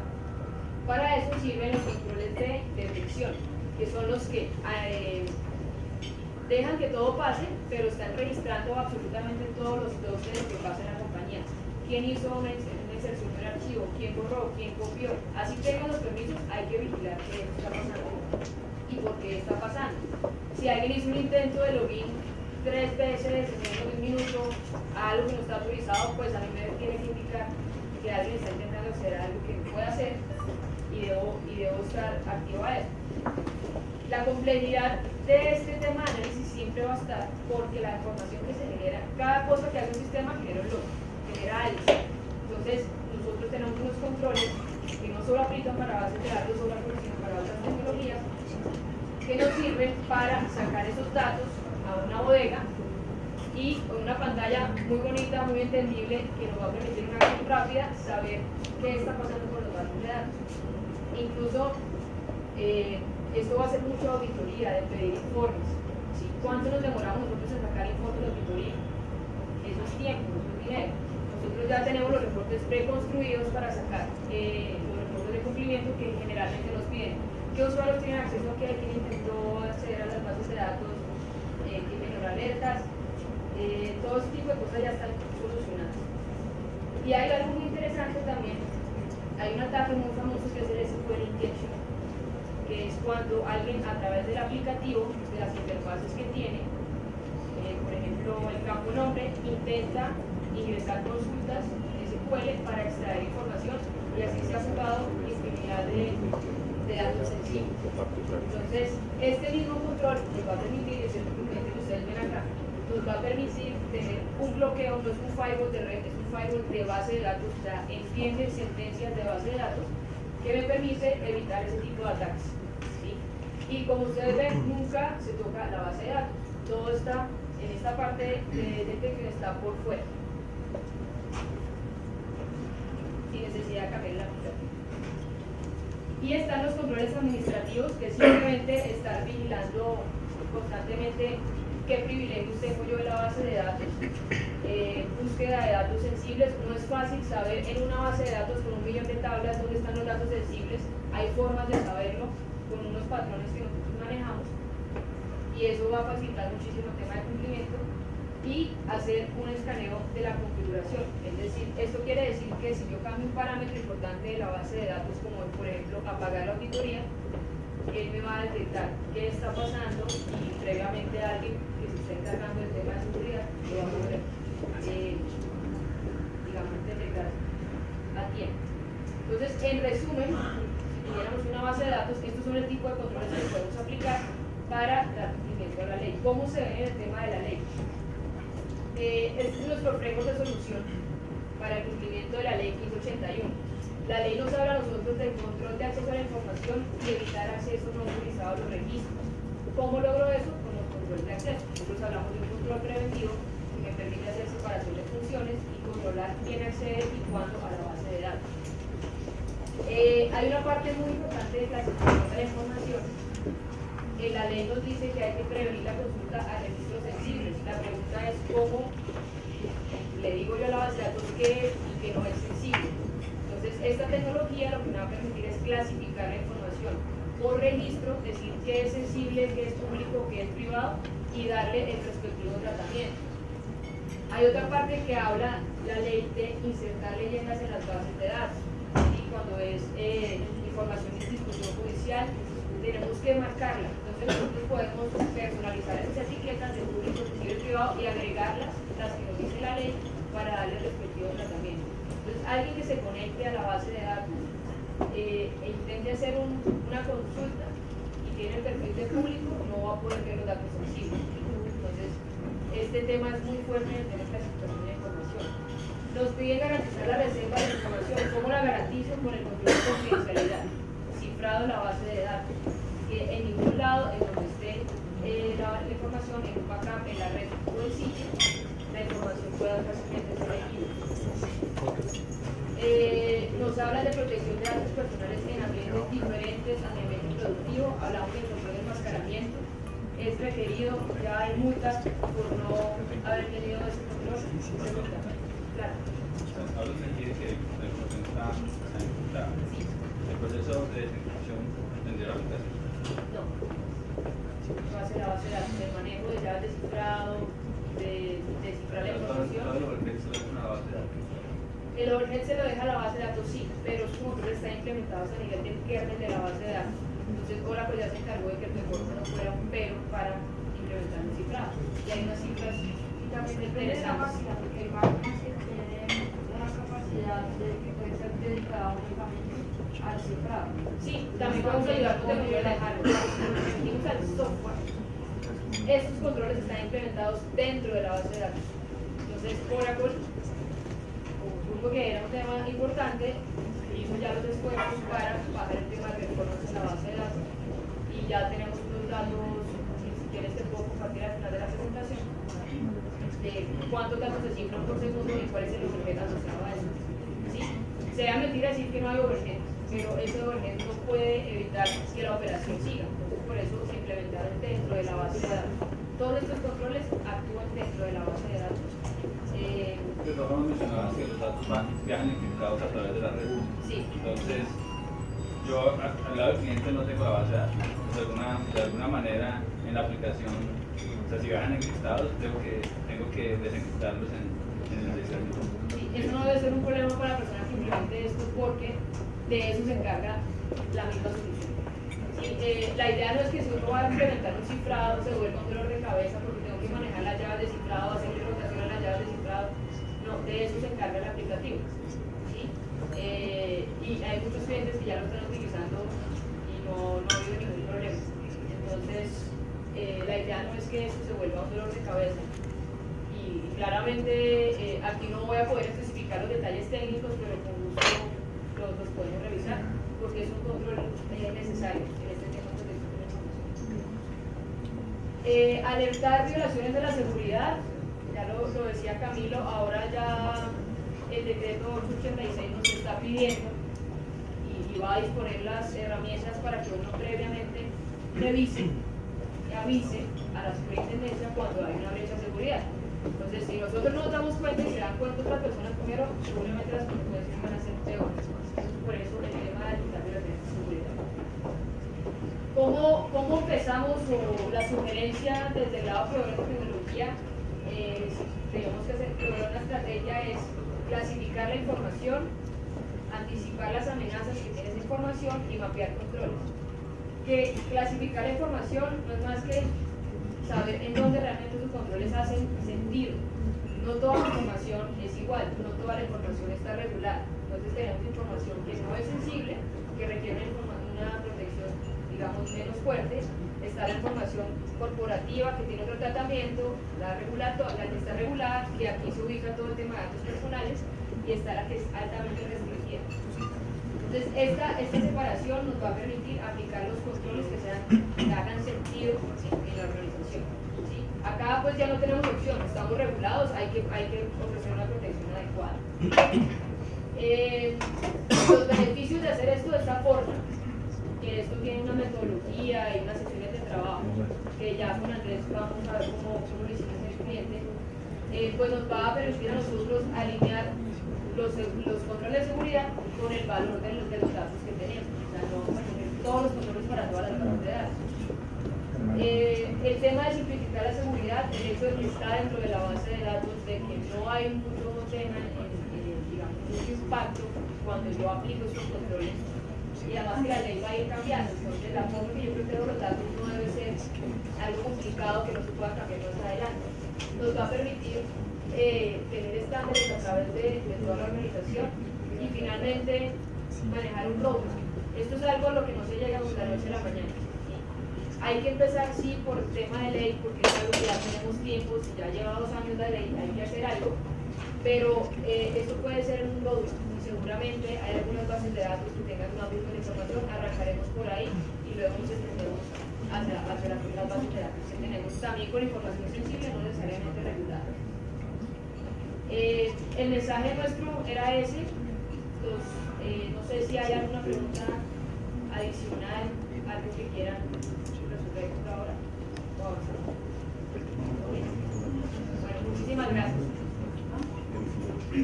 Los dejo con Andrés que nos va a contar cómo esto lo hicimos en un cliente. Gracias.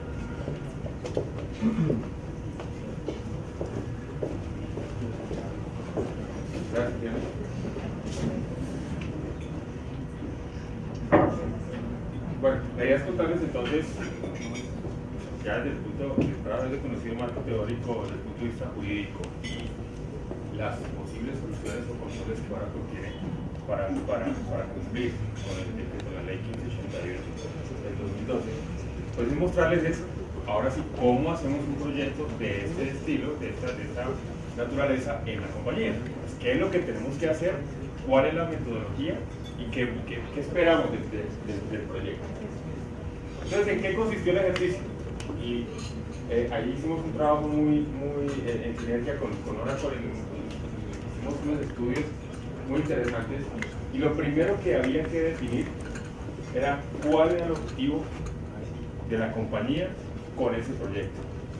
¿Por qué? Porque normalmente las compañías tienen una oficina de seguridad, un oficial de cumplimiento o una persona líder en el área de TI y la parte jurídica que responde por todo el tema de seguridad de la compañía.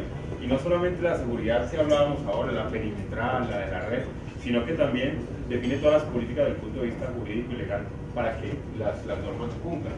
Entonces, lo primero que hicimos con el ejercicio es valorar el nivel de exposición de los datos de la organización y buscar esos controles que puedan cumplir con los requerimientos corporativos de la seguridad. Es decir, hoy día sabemos qué tan expuestos tenemos los datos en nuestra base de datos. No sabemos, o sea, no sabemos si están expuestos a un ataque, a una consulta, a una actualización, no sabemos qué tan expuestos. Necesitamos, primero que todo, es valorar ese nivel de riesgo que tenemos en la organización para nuestros datos o los datos que tratamos nosotros como información personal y datos sensibles. Entonces, obviamente casi la gran mayoría de ustedes manejan clientes masivos, y pues esa información uno pensaría en que esa información es la que hay que proteger, pero hay mucha más información que proteger. La nómina de los propios empleados de la compañía también hay que protegerla. Los proveedores de nosotros también tenemos que protegerlas, porque finalmente hay un representante legal al otro lado que es el que tenemos en nuestro sistema ERP, y que ahí están los datos, muchos datos sensibles que pueden ser valor de compra, etcétera, que también deben ser protegidos. Entonces, lo primero que hicimos fue: ¿en dónde está esa información? Identifiquemos la información, o sea, las bases de datos que tienen información sensible. Entonces, tenemos un Excel por allá todavía con 55.000 registros, también implica, porque tenemos que ver cómo la cuidamos. Tenemos la base de datos del ERP, o el sistema de emisión crítica, o el sistema de nómina, etcétera, etcétera. Tenemos que identificar primero que todo esas bases de datos donde guardamos ese tipo de información sensible. Y por cada base de datos a evaluar, responder preguntas acerca de las prácticas de seguridad de los datos en 6 dominios. Entonces, ¿qué hicimos? Hicimos unos formatos, un levantamiento de información, donde para cada uno de las bases de datos hicimos estas preguntas. ¿Cómo está con el monitoreo de actividad y bloqueo de esa información? Entonces, ¿usted le hace monitoreo a la base de datos de nómina? ¿Usted hace bloqueos, ejecuta bloqueos a la base de datos de nómina? ¿Usted está protegiendo, está colocándole criterios de privacidad y seguridad de la información? ¿Usted permite o quiere qué personas o qué roles, como lo hablaba Diana ahora, esos usuarios privilegiados? Ustedes vieron que hay como 8 posibilidades de acceder a la base de datos. Por interfaces, porque el DBA, por la base de datos de prueba, de desarrollo, las aplicaciones, la bodega de datos, el BI, todas esas son posibles entradas a información sensible que puede sacar, digamos, extraer mejor información para fines que no pueden ser, que es lo que necesitamos evitar aquí. Configuración de seguridad, estamos haciendo auditoría de esa información. Así podemos saber que hay 4 usuarios que tienen el rol de DBA, o el rol pueden acceder a la base de datos, pero estamos auditando. Si bien es cierto que necesitamos que 2 personas saquen información, extracten información financiera para un reporte mensual, auditémoslo a ver qué hacen. Si no podemos evitar el control del acceso, auditemos. Entonces, lo que hicimos fue, en estos 6 dominios que llamamos nosotros, para cada una de las bases de datos, hicimos este tipo de preguntas. No las voy a leer todas, pero podemos mirar algunos ejemplos. Entonces, para la parte de monitoreo de actividad y bloqueo, la organización ha tomado medidas para asegurar que todas las aplicaciones están exentas de sufrir ataques SQL injection. Puede usted probar a los auditores que las amenazas que intentan llegar a la base de datos se están bloqueando. Entonces, hicimos esas preguntas por todos los dominios. Privacidad de los datos. Los datos de la aplicación están cifrados cuando esto se mueve en la red interna de Internet. Todos sabemos que cuando yo transfiero una información de mi sitio productivo, por ejemplo, a mi sitio de contingencia, tranquilamente, si ese dato no va encriptado, pues en la mitad pueden haber ataques y puedo robarme esa información. Necesito que esa información esté encriptada para poder transmitirla. O quién me dice a mí, y por eso muchas compañías bloquean los correos que no son corporativos. Porque cuando yo mando un correo corporativo a mi cuenta personal, pues hay un medio por el cual está viajando esa información y debe ir encriptada para poder que no se vea esa información y no se la puedan, o se la puedan robar, pero si se la roban no la puedan ver. Control de acceso. Clasifica usted los datos de forma tal que solo personas con el debido nivel de acceso puedan acceder a los datos sensibles. Muchas veces nos ha pasado que no sabemos ni siquiera quién tiene qué rol para acceder a la aplicación. Hay personas a los que o no les ha pasado que hay aplicativos que necesitan tener, como llamamos en la jerga tecnológica, quemado el usuario administrador de la base de datos, porque si no, no funciona. Ahí ya hay un hueco enorme de seguridad. Entonces, y nosotros lo tenemos identificado, pero el proveedor de la solución en ese momento dice que el usuario tiene que estar allí con usuario, paso y base de datos para que se pueda conectar. Entonces, eso es un riesgo altísimo de seguridad en la información. Auditoría. ¿Pueden los usuarios privilegiados esconder sus acciones de las pistas de auditoría? Entonces, ¿cómo hacemos para que el update que yo hice o el delete que yo hice de mi información siempre quede grabado, quede registrado por los mecanismos que hablaba Diana, de que están embebidos en el kernel de la base de datos como una opción? En este caso, el producto es AuditBall, por ejemplo. Ese producto está embebido en la base de datos y permite que ningún tipo de acción SQL de manipulación de datos quede escondida y que sea capturada en un momento determinado. Otra pregunta, por ejemplo, de seguridad. ¿Sabe usted si la base de datos está configurada de manera segura? ¿Está usted continuamente monitoreando vulnerabilidades de seguridad que puedan afectar la base de datos? En fin, una serie de preguntas, hemos extraído algunas para mostrarles unos ejemplos en los que hicimos una tabulación de si cumplimos o no cumplimos con cada una de estas preguntas para cada una de las bases de datos. Porque ¿qué base de datos trabajamos? Yo les decía, en este caso, nuestro cliente dice: tengo 4 bases de datos por hacerle el proceso de seguridad de información. La base de datos comercial, que es su sistema de misión crítica; la base de datos de gestión humana; la base de datos de proveedores; y la base de datos de accionistas. Lo primero que hicimos fue detectar que en esas 4 bases de datos hay información sensible. En el sistema comercial, por ejemplo, alguna vez había algunas empresas de servicios públicos que cuando usted debía una factura de más de 60 días, le cambiaban el color al papel. No sé si a ustedes, si aquí en Bogotá se dio, el Valle se le daba mucho, donde ya el vecino sabía que si le llegó la factura rosada al vecino es porque debe 2 meses. Eso es información sensible. Le está juzgando en el sentido de que todo el mundo se da cuenta que se está en mora. Entonces, esa información, en este caso, de esta situación financiera, si está en un proceso jurídico, pues exigen que tenga controles de seguridad en el sistema de gestión comercial, que es el sistema de gestión crítica. Les hablaba yo del sistema de gestión humana. El sistema de gestión humana también, pues obviamente ahí tienen embargos, salarios, deducciones. Ahí se da cuenta si el operario de la planta está debiendo o está embargado por alimentos, por ejemplo. Se da cuenta. Y eso lo ve el DBA o lo ve cualquier persona que esté probando un nuevo desarrollo.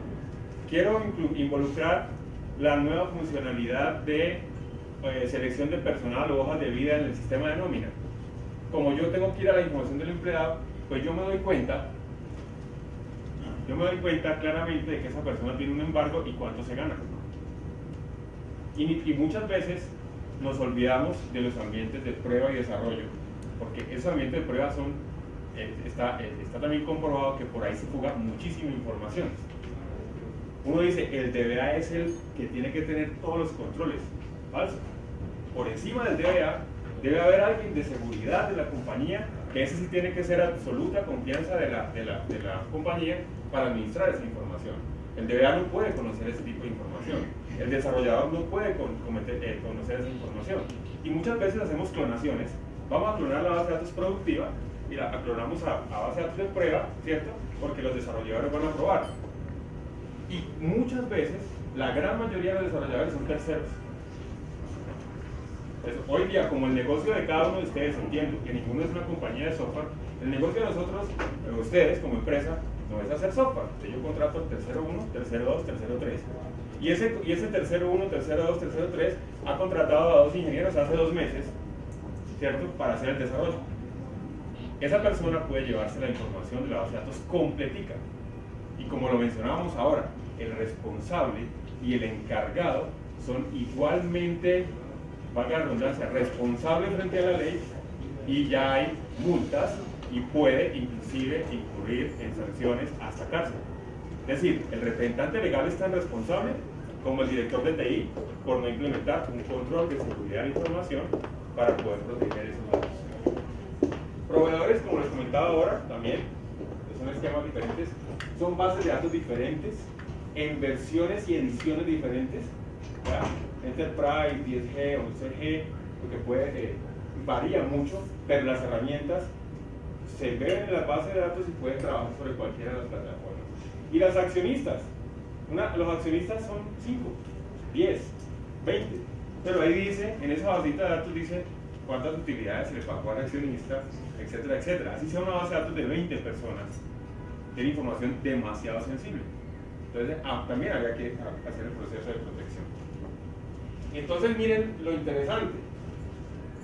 Para la base de datos, uno que es comercial, comenzamos a hacer esas preguntas sobre los 6 dominios que hablamos, ¿cierto? Y nos da un resultado. Entonces, ustedes ven que hay ciertos puntos en los que dice, estamos bien. Porque es que no es necesariamente tenemos que implementar los controles en todas las bases de datos porque puede que estemos bien. Entonces, aquí salió que estamos en alto riesgo, por ejemplo, en privacidad de datos para el sistema comercial. ¿Cierto? Entonces, ahí me dice el score por cada uno de las bases de datos y me va diciendo, y aquí hicimos un ejercicio, colocar al lado es qué es lo que tenemos que hacer para cumplir con el 1581 y qué componente, solución Oracle, nos sirve para hacer ese tipo de control. Entonces, para el caso del sistema comercial, resultó que tenemos que mejorar el monitoreo de actividad y bloqueo, la privacidad de los datos, control de acceso y auditoría. Fueron los puntos más críticos del. Hay uno, por ejemplo, que dice el tema de configuración de seguridad. Excelente. No hay que implementar ningún control. Entonces, al ponderar o al tabular esa matriz con esos resultados, nos da exactamente qué debemos hacer. Para la segunda base de datos, aquí cambia un poquito el tema, porque como les decía, son diferentes escenarios, plataformas y guardan información diferente. Entonces aquí decimos que está en un alto riesgo el monitoreo. Ahí no había nada de monitoreo, no había privacidad de información, ¿cierto? Pero sí estaba bien el tema de configuración de la seguridad, el tema de auditoría estaba mal, entonces salen otro tipo de controles que ustedes lo ven ahí. Ahora con Database Firewall, ahora con Advanced Security Data Masking, ahora con Database Vault, Audit Vault, como tal, para poder cumplir con el decreto.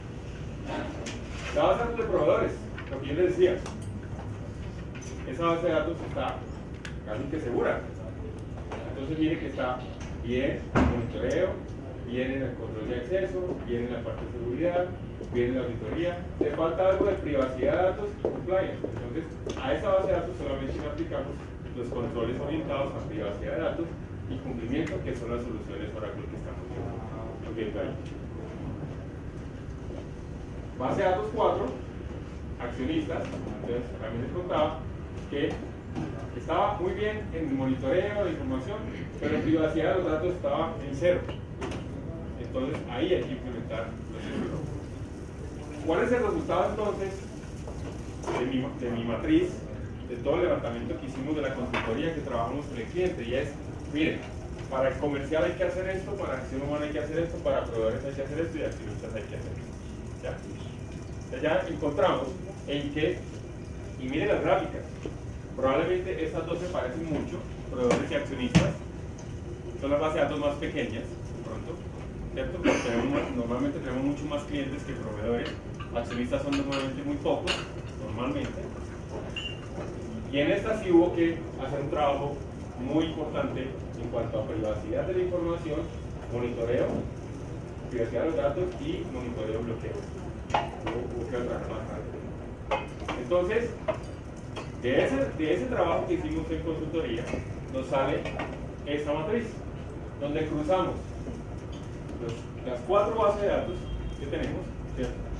Y qué solución debemos implementar en cada una de ellas. Con esto garantizamos, aseguramos que si viene alguna revisión de la superintendencia y especialmente la persona encargada de protección de datos a revisar, está cubierto la compañía frente al tratamiento de la información, de la seguridad de la información. Por ejemplo, aquí no hubo necesidad de implementar el tema de configuración de seguridad porque todo estaba bien. Entonces, ahora, ¿qué sigue ahí? Aquí hay algo muy importante y es que estoy reforzando una pregunta que hacía acá, y es que nosotros no tenemos que hacer nada a nivel de aplicativos para poder implementar los controles. Caso puntual, si la persona está en mora, a ese campo le pusimos información confidencial. Cuando la persona de atención al cliente está en su call center y viene una persona y dice, digamos que el call center no lo puede ver, el de cartera, por un perfil, ese de cartera sí puede ver que está en mora. Pero un call center que es subcontratado, una persona no puede ver esa información. Entonces, ¿qué hicimos? Colocamos un label en el campo estado financiero que dice información confidencial. Ese label hace el algoritmo de cuando lo configuramos, esa regla de que cuando tenga ese campo le coloque el label que definimos. Entonces, ¿qué pasa? La aplicación no hay que hacerle absolutamente nada. Con excelentes tiempos de respuesta. Eran, no, ¿cómo es el rendimiento? La base de datos, como está embebido en el kernel de la base de datos, tenemos excelente tiempo de respuesta para que no se afecte el rendimiento del aplicativo. ¿Ya? Lo mismo, el proceso de enmascaramiento, que hablamos ahora, la consistencia de la información, de los salarios. Yo ya no me llamo Andrés, sino que me llamo Michael, y ya no me gano 500.000, sino que me gano 800.000. La información sigue siendo consistente, el desarrollador puede seguir probando, porque la funcionalidad le va a dar bien, pero con datos reales, ¿cierto? Y ahí no hay nada que hacer en el aplicativo, simplemente un algoritmo de enmascaramiento, creamos otra base de datos en la que queda la información enmascarada y tomen, señores desarrolladores o señores testers, vayan a hacer las pruebas de calidad para que el sistema salga transparente. Una vez hicimos esto, entonces ahí ya entramos a priorizar, ¿cierto? ¿Cómo fue el proceso de implementación? Entonces, de acuerdo con lo más crítico que debimos, lo primero, lo más crítico que debimos implementar fue la parte de confidencialidad, cumplimiento de auditoría. Entonces aquí nos dio que el Advanced Security y el Advanced Vault son los controles que inicialmente deberíamos implementar. Un proyecto que en total duró 7 meses, ¿cierto? En su implementación, y en cada una de ellas vamos colocando pasos. Algo muy importante, y es que nosotros cuando hablamos de soluciones Oracle no hablamos de un appliance. Nosotros no hablamos de que tenemos que tener todo un proceso, un hardware que tenga con la solución y que esté afuera de las bases de datos, y que tenga que hacer intrusivo con la base e ir a consultar a la base y sacar información para poder sacar. Nosotros, como por ejemplo, el Audit Vault es una opción de Enterprise, de la base de datos Enterprise, simplemente es activarla y automáticamente comienza a trabajar con los logs de auditoría que ya la base de datos está generando. Entonces, no tenemos que involucrar otro proceso que exige una herramienta que esté aparte. Entonces hay un hardware, normalmente venden un hardware que tiene su aplicación allá de seguridad y tiene que ser intrusivo. Entonces esos son controles nativos de la base de datos que es muy importante mencionar. ¿Qué reportes obtuvimos? Entonces ya por ejemplo, ¿cómo es el beneficio concreto de esto? Dos ejemplos aquí, por ejemplo. La parte de cómo el usuario estaba modificando la información. Como decía Diana ahora, estos reportes ya están preconstruidos. No tenemos que ponernos a inventar la rueda y decir cómo hacemos un reporte de auditoría. No, simplemente le decimos qué tipo de acciones vamos a auditar y este reporte ya sale tal cual como está ahí. Perdón, tal cual como está allí, ya sale y nos dice cosas como esta. ¿Qué pasó? Hubo una actualización. ¿En dónde? En la tabla de empleados basic. ¿Qué query fue el que se ejecutó? Status, estuvo con éxito, tuvo éxito esa transacción. El query que se ejecutó, ¿cierto? ¿Y qué usuario lo hizo? Entonces allí ya tenemos todo el rastro de que si tenemos algún hueco de seguridad que no hemos cubierto con los controles de acceso y eso, podemos hacerlo con el tema de auditoría. Y nos dice posteriormente una alerta que podemos configurar para que diga, ojo, hubo un update en la base de datos de productiva en la tabla X y Z para con este juego. Entonces, digamos que es muy importante y reportes ya preconstruidos que gráficamente nos muestran. Y he colocado otro de control de acceso. Entonces nos dice, mire, con el database firewall nos dice de qué usuario, desde qué IP tuvimos el acceso a la base de datos. Nosotros con los controles de seguridad de Oracle podemos decir, lo que pasa es que por usuario, ¿cierto? Entonces por usuario todos tienen el DBA. Bueno, no. Hay 3 personas que tienen que tener el DBA por ciertas razones. Pero decimos no, solamente puede entrar de la IP de la máquina X a la base de datos. Entonces ya esa persona solamente ya no puede entrar todo el mundo. Solamente puede entrar la persona autorizada por IP. Por fecha, yo le puedo decir que tal día, para el cierre de 10 a 2 de la mañana, podemos entrar a hacer cierta operación. Y ahí para adelante no puedo más. Entonces, muchos controles de acceso los podemos colocar para que la base de datos no tenga ese tipo de riesgos. Esto fue el proceso de implementación. Una compañía vallecaucana nos ha pedido que no mencionemos el nombre de ellos, pero están abiertos a que con cualquier persona con nuestro contacto con nuestro representante comercial aquí en Bogotá podemos hacer mecanismos. Si ustedes quieren conocer el proceso de implementación, están abiertos a que vamos y entremos a mirar cómo fue ese proyecto y qué beneficios obtuvieron. Están muy tranquilos, duermen tranquilos con esto, porque no lo mencionamos ahora, pero ya hay sanciones y hay multas astronómicamente altas a muchas empresas colombianas. Centros comerciales, tan sencillo como esto: usted va a un centro comercial y uno deposita, ya tiene o llena el cuponcito y lo deposita en el buzón. ¿Y qué pasó? Obviamente no vamos a mencionar el centro comercial, pero ¿qué pasó? Que ellos venden esa base de datos a agencias de viajes. Señor, es que usted por el centro comercial me dio una información y ha llamado, se ha ganado un bono de 200.000 pesos para ir a San Andrés. ¿Usted quién le dio la información? Ya hay multas graves por eso. Casualmente, ayer, bajándonos del avión, me llamó una persona, una muchacha, a ofrecerme un kit de afeitar. Y un kit de afeitar, y me dice, si compra 2, y se carga la tarjeta de crédito. Y digo, perdón, ¿a usted quién le dio mi información? No, es que nosotros somos una compañía y mi página web es tal. Si quiere verificarlo, dígame quién le dio mi información y quién lo autorizó para que se me hiciera ese tipo de promociones.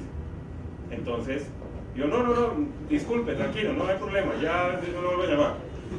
Entonces, ellos saben que cuando uno conoce de la ley, hay muchas demandas y hay demanda astronómica, la gente de cierre parcial de operación de las compañías, cierre total, sanciones económicas y hasta sanciones pecuniarias con el tema que tienen que ver con casos. Entonces, eso fue lo que hicimos en este cliente. No sé si tienen alguna duda, está abierto el panel para las dudas jurídicas o con la parte de Oracle o con ha nombrado mucho Oracle. de datos Oracle, pero para los bases de datos SQL. Ok, hay ciertos productos de Oracle que funcionan para varias bases de datos. Y ahí las son. ¿Cuáles son los que El funcionan de audio Oracle? y el audio firewall y el de enmascaramiento. Sirven para bases de datos Sybase. No todas las que nombró ahorita están. No todos, exacto. Y también hay que aclarar que hay unos que son, normalmente ustedes, creo que la gran mayoría de ustedes tienen Oracle Enterprise Edition. Algunas de esas son opciones de Enterprise, ¿ya? Es decir, de la base de datos Enterprise, que es lo que tiene las opciones. Es decir, ustedes saben que la base de datos viene, cuando uno compra licenciamiento, viene con ciertas características y funcionalidades, pero adicionalmente tiene opciones que se pueden habilitar. El Audit Vault funciona para cualquier edición de la base de datos, Standard One, Standard o Enterprise, y las otras son opciones de Enterprise. Una pregunta, ocasionalmente, bueno, el libro de la ley 1581 usuario nos pide que lo borremos de la base de datos, porque por respecto a la que puede saltar, por favor, no quiero que mis datos estén ahí. Pero legal y lo tecnológico, ¿cómo se maneja eso? ¿Se realmente se borra el registro de la base de datos? A veces el dato para hacer un tema estadístico, o se inactiva el registro, ¿cómo? O sea, el tema de lo legal, ¿cómo se maneja eso? ¿Se elimina o no se elimina el dato realmente? No es necesario eliminarlo como tal de la base de datos. Además, por lo que tú dices, la gran mayoría de compañías necesitan tener el histórico de ventas de 5 años, de 10 años. Entonces muchas compañías hacen un proceso como, por ejemplo, de recorte de información. Entonces nos llegaron estas 250 solicitudes de retiro de la base de datos. Tú puedes hacer dos cosas, o cambiar un estado, ¿cierto? Pero igual puedes decirle que a esos 250 pues encripte la información o lo considere dato no, digamos, que no se pueda ver la información. Entonces, poder hacerla. Retirarlo no es una opción, definitivamente. O sea, tú no puedes perder el rastro porque puede ser un cliente al que ya no le vendes, pero probablemente el día de mañana es un prospecto para venderle o un prospecto para contactarlo en ciertos procesos. ¿Okay? Desde el punto de vista jurídico nos dice Camilo. Sí, desde lo jurídico, un punto importante, como yo les comentaba, las bases de datos no son un activo ni propiedad de las compañías de antemano. Solo son un activo si están autorizadas por el titular. Entonces, primera aclaración. Segundo, el derecho de suprimir los datos es del titular, no es una opción de la compañía.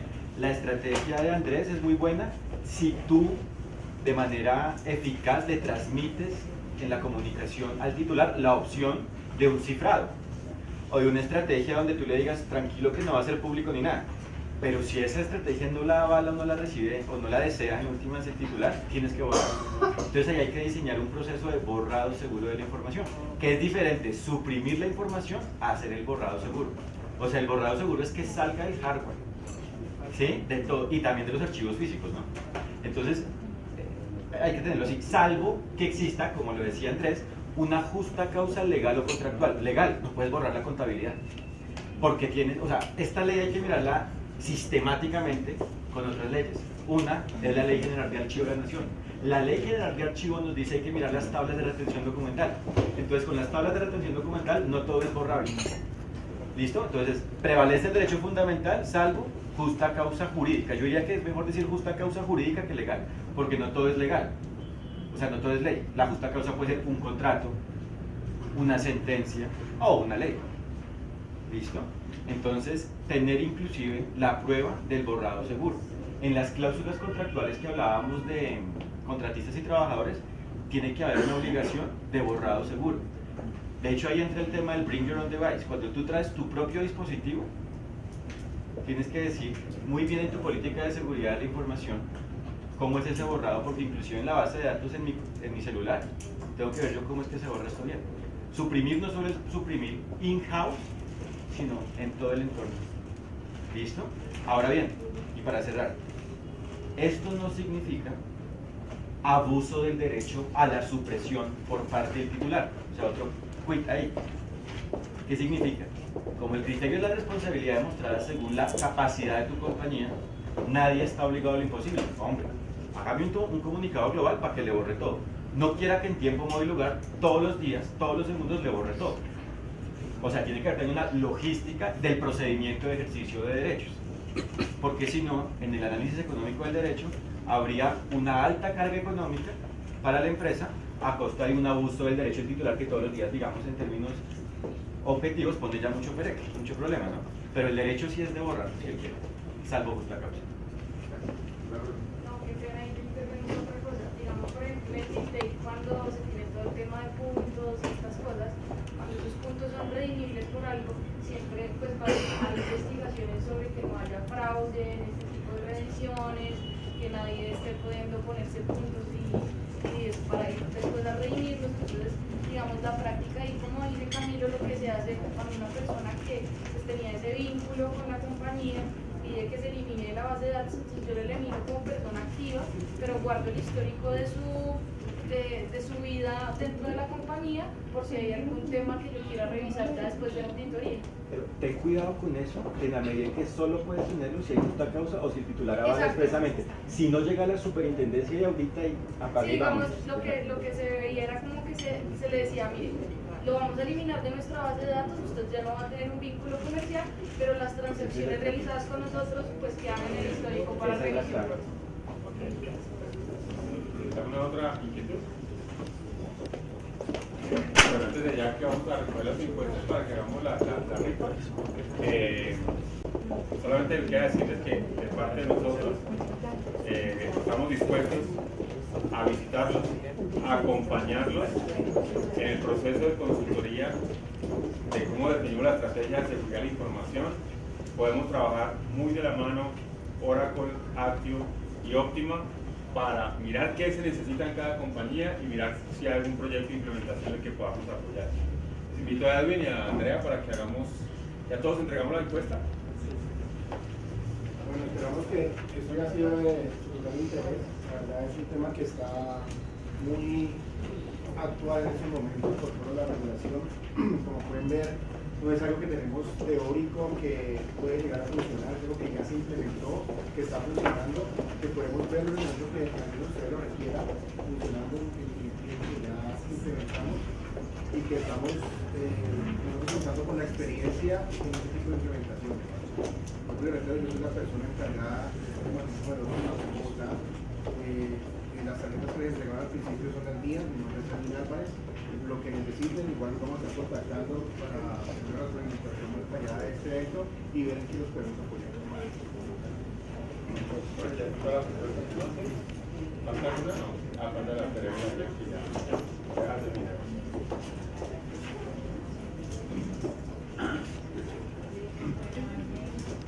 Vamos a hacer 4 rifas. Vamos a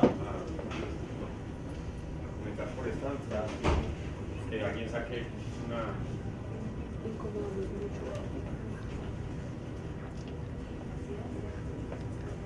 Edgar Ramírez Hernández. Un aplauso para Edgar.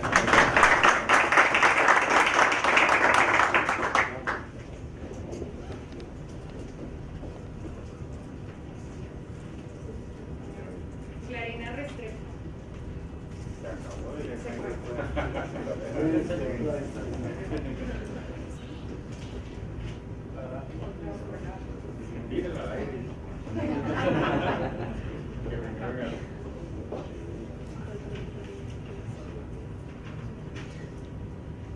Iván Mauricio Padilla Leu.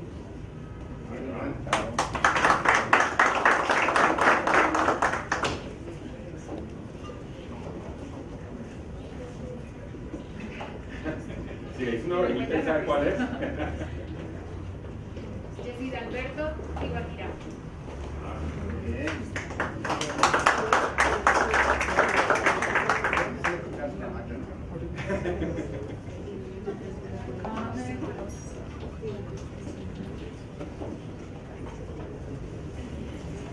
Gracias.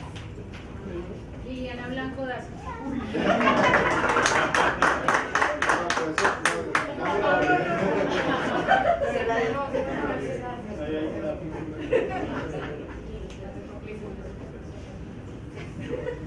Andrés. Sí. Bueno, esto ya, por eso terminamos el evento. Muchas gracias por asistir, muchas gracias por aceptar esa invitación de Oracle, de Active y de Optima, y pues esperamos tener una producción muy pronto.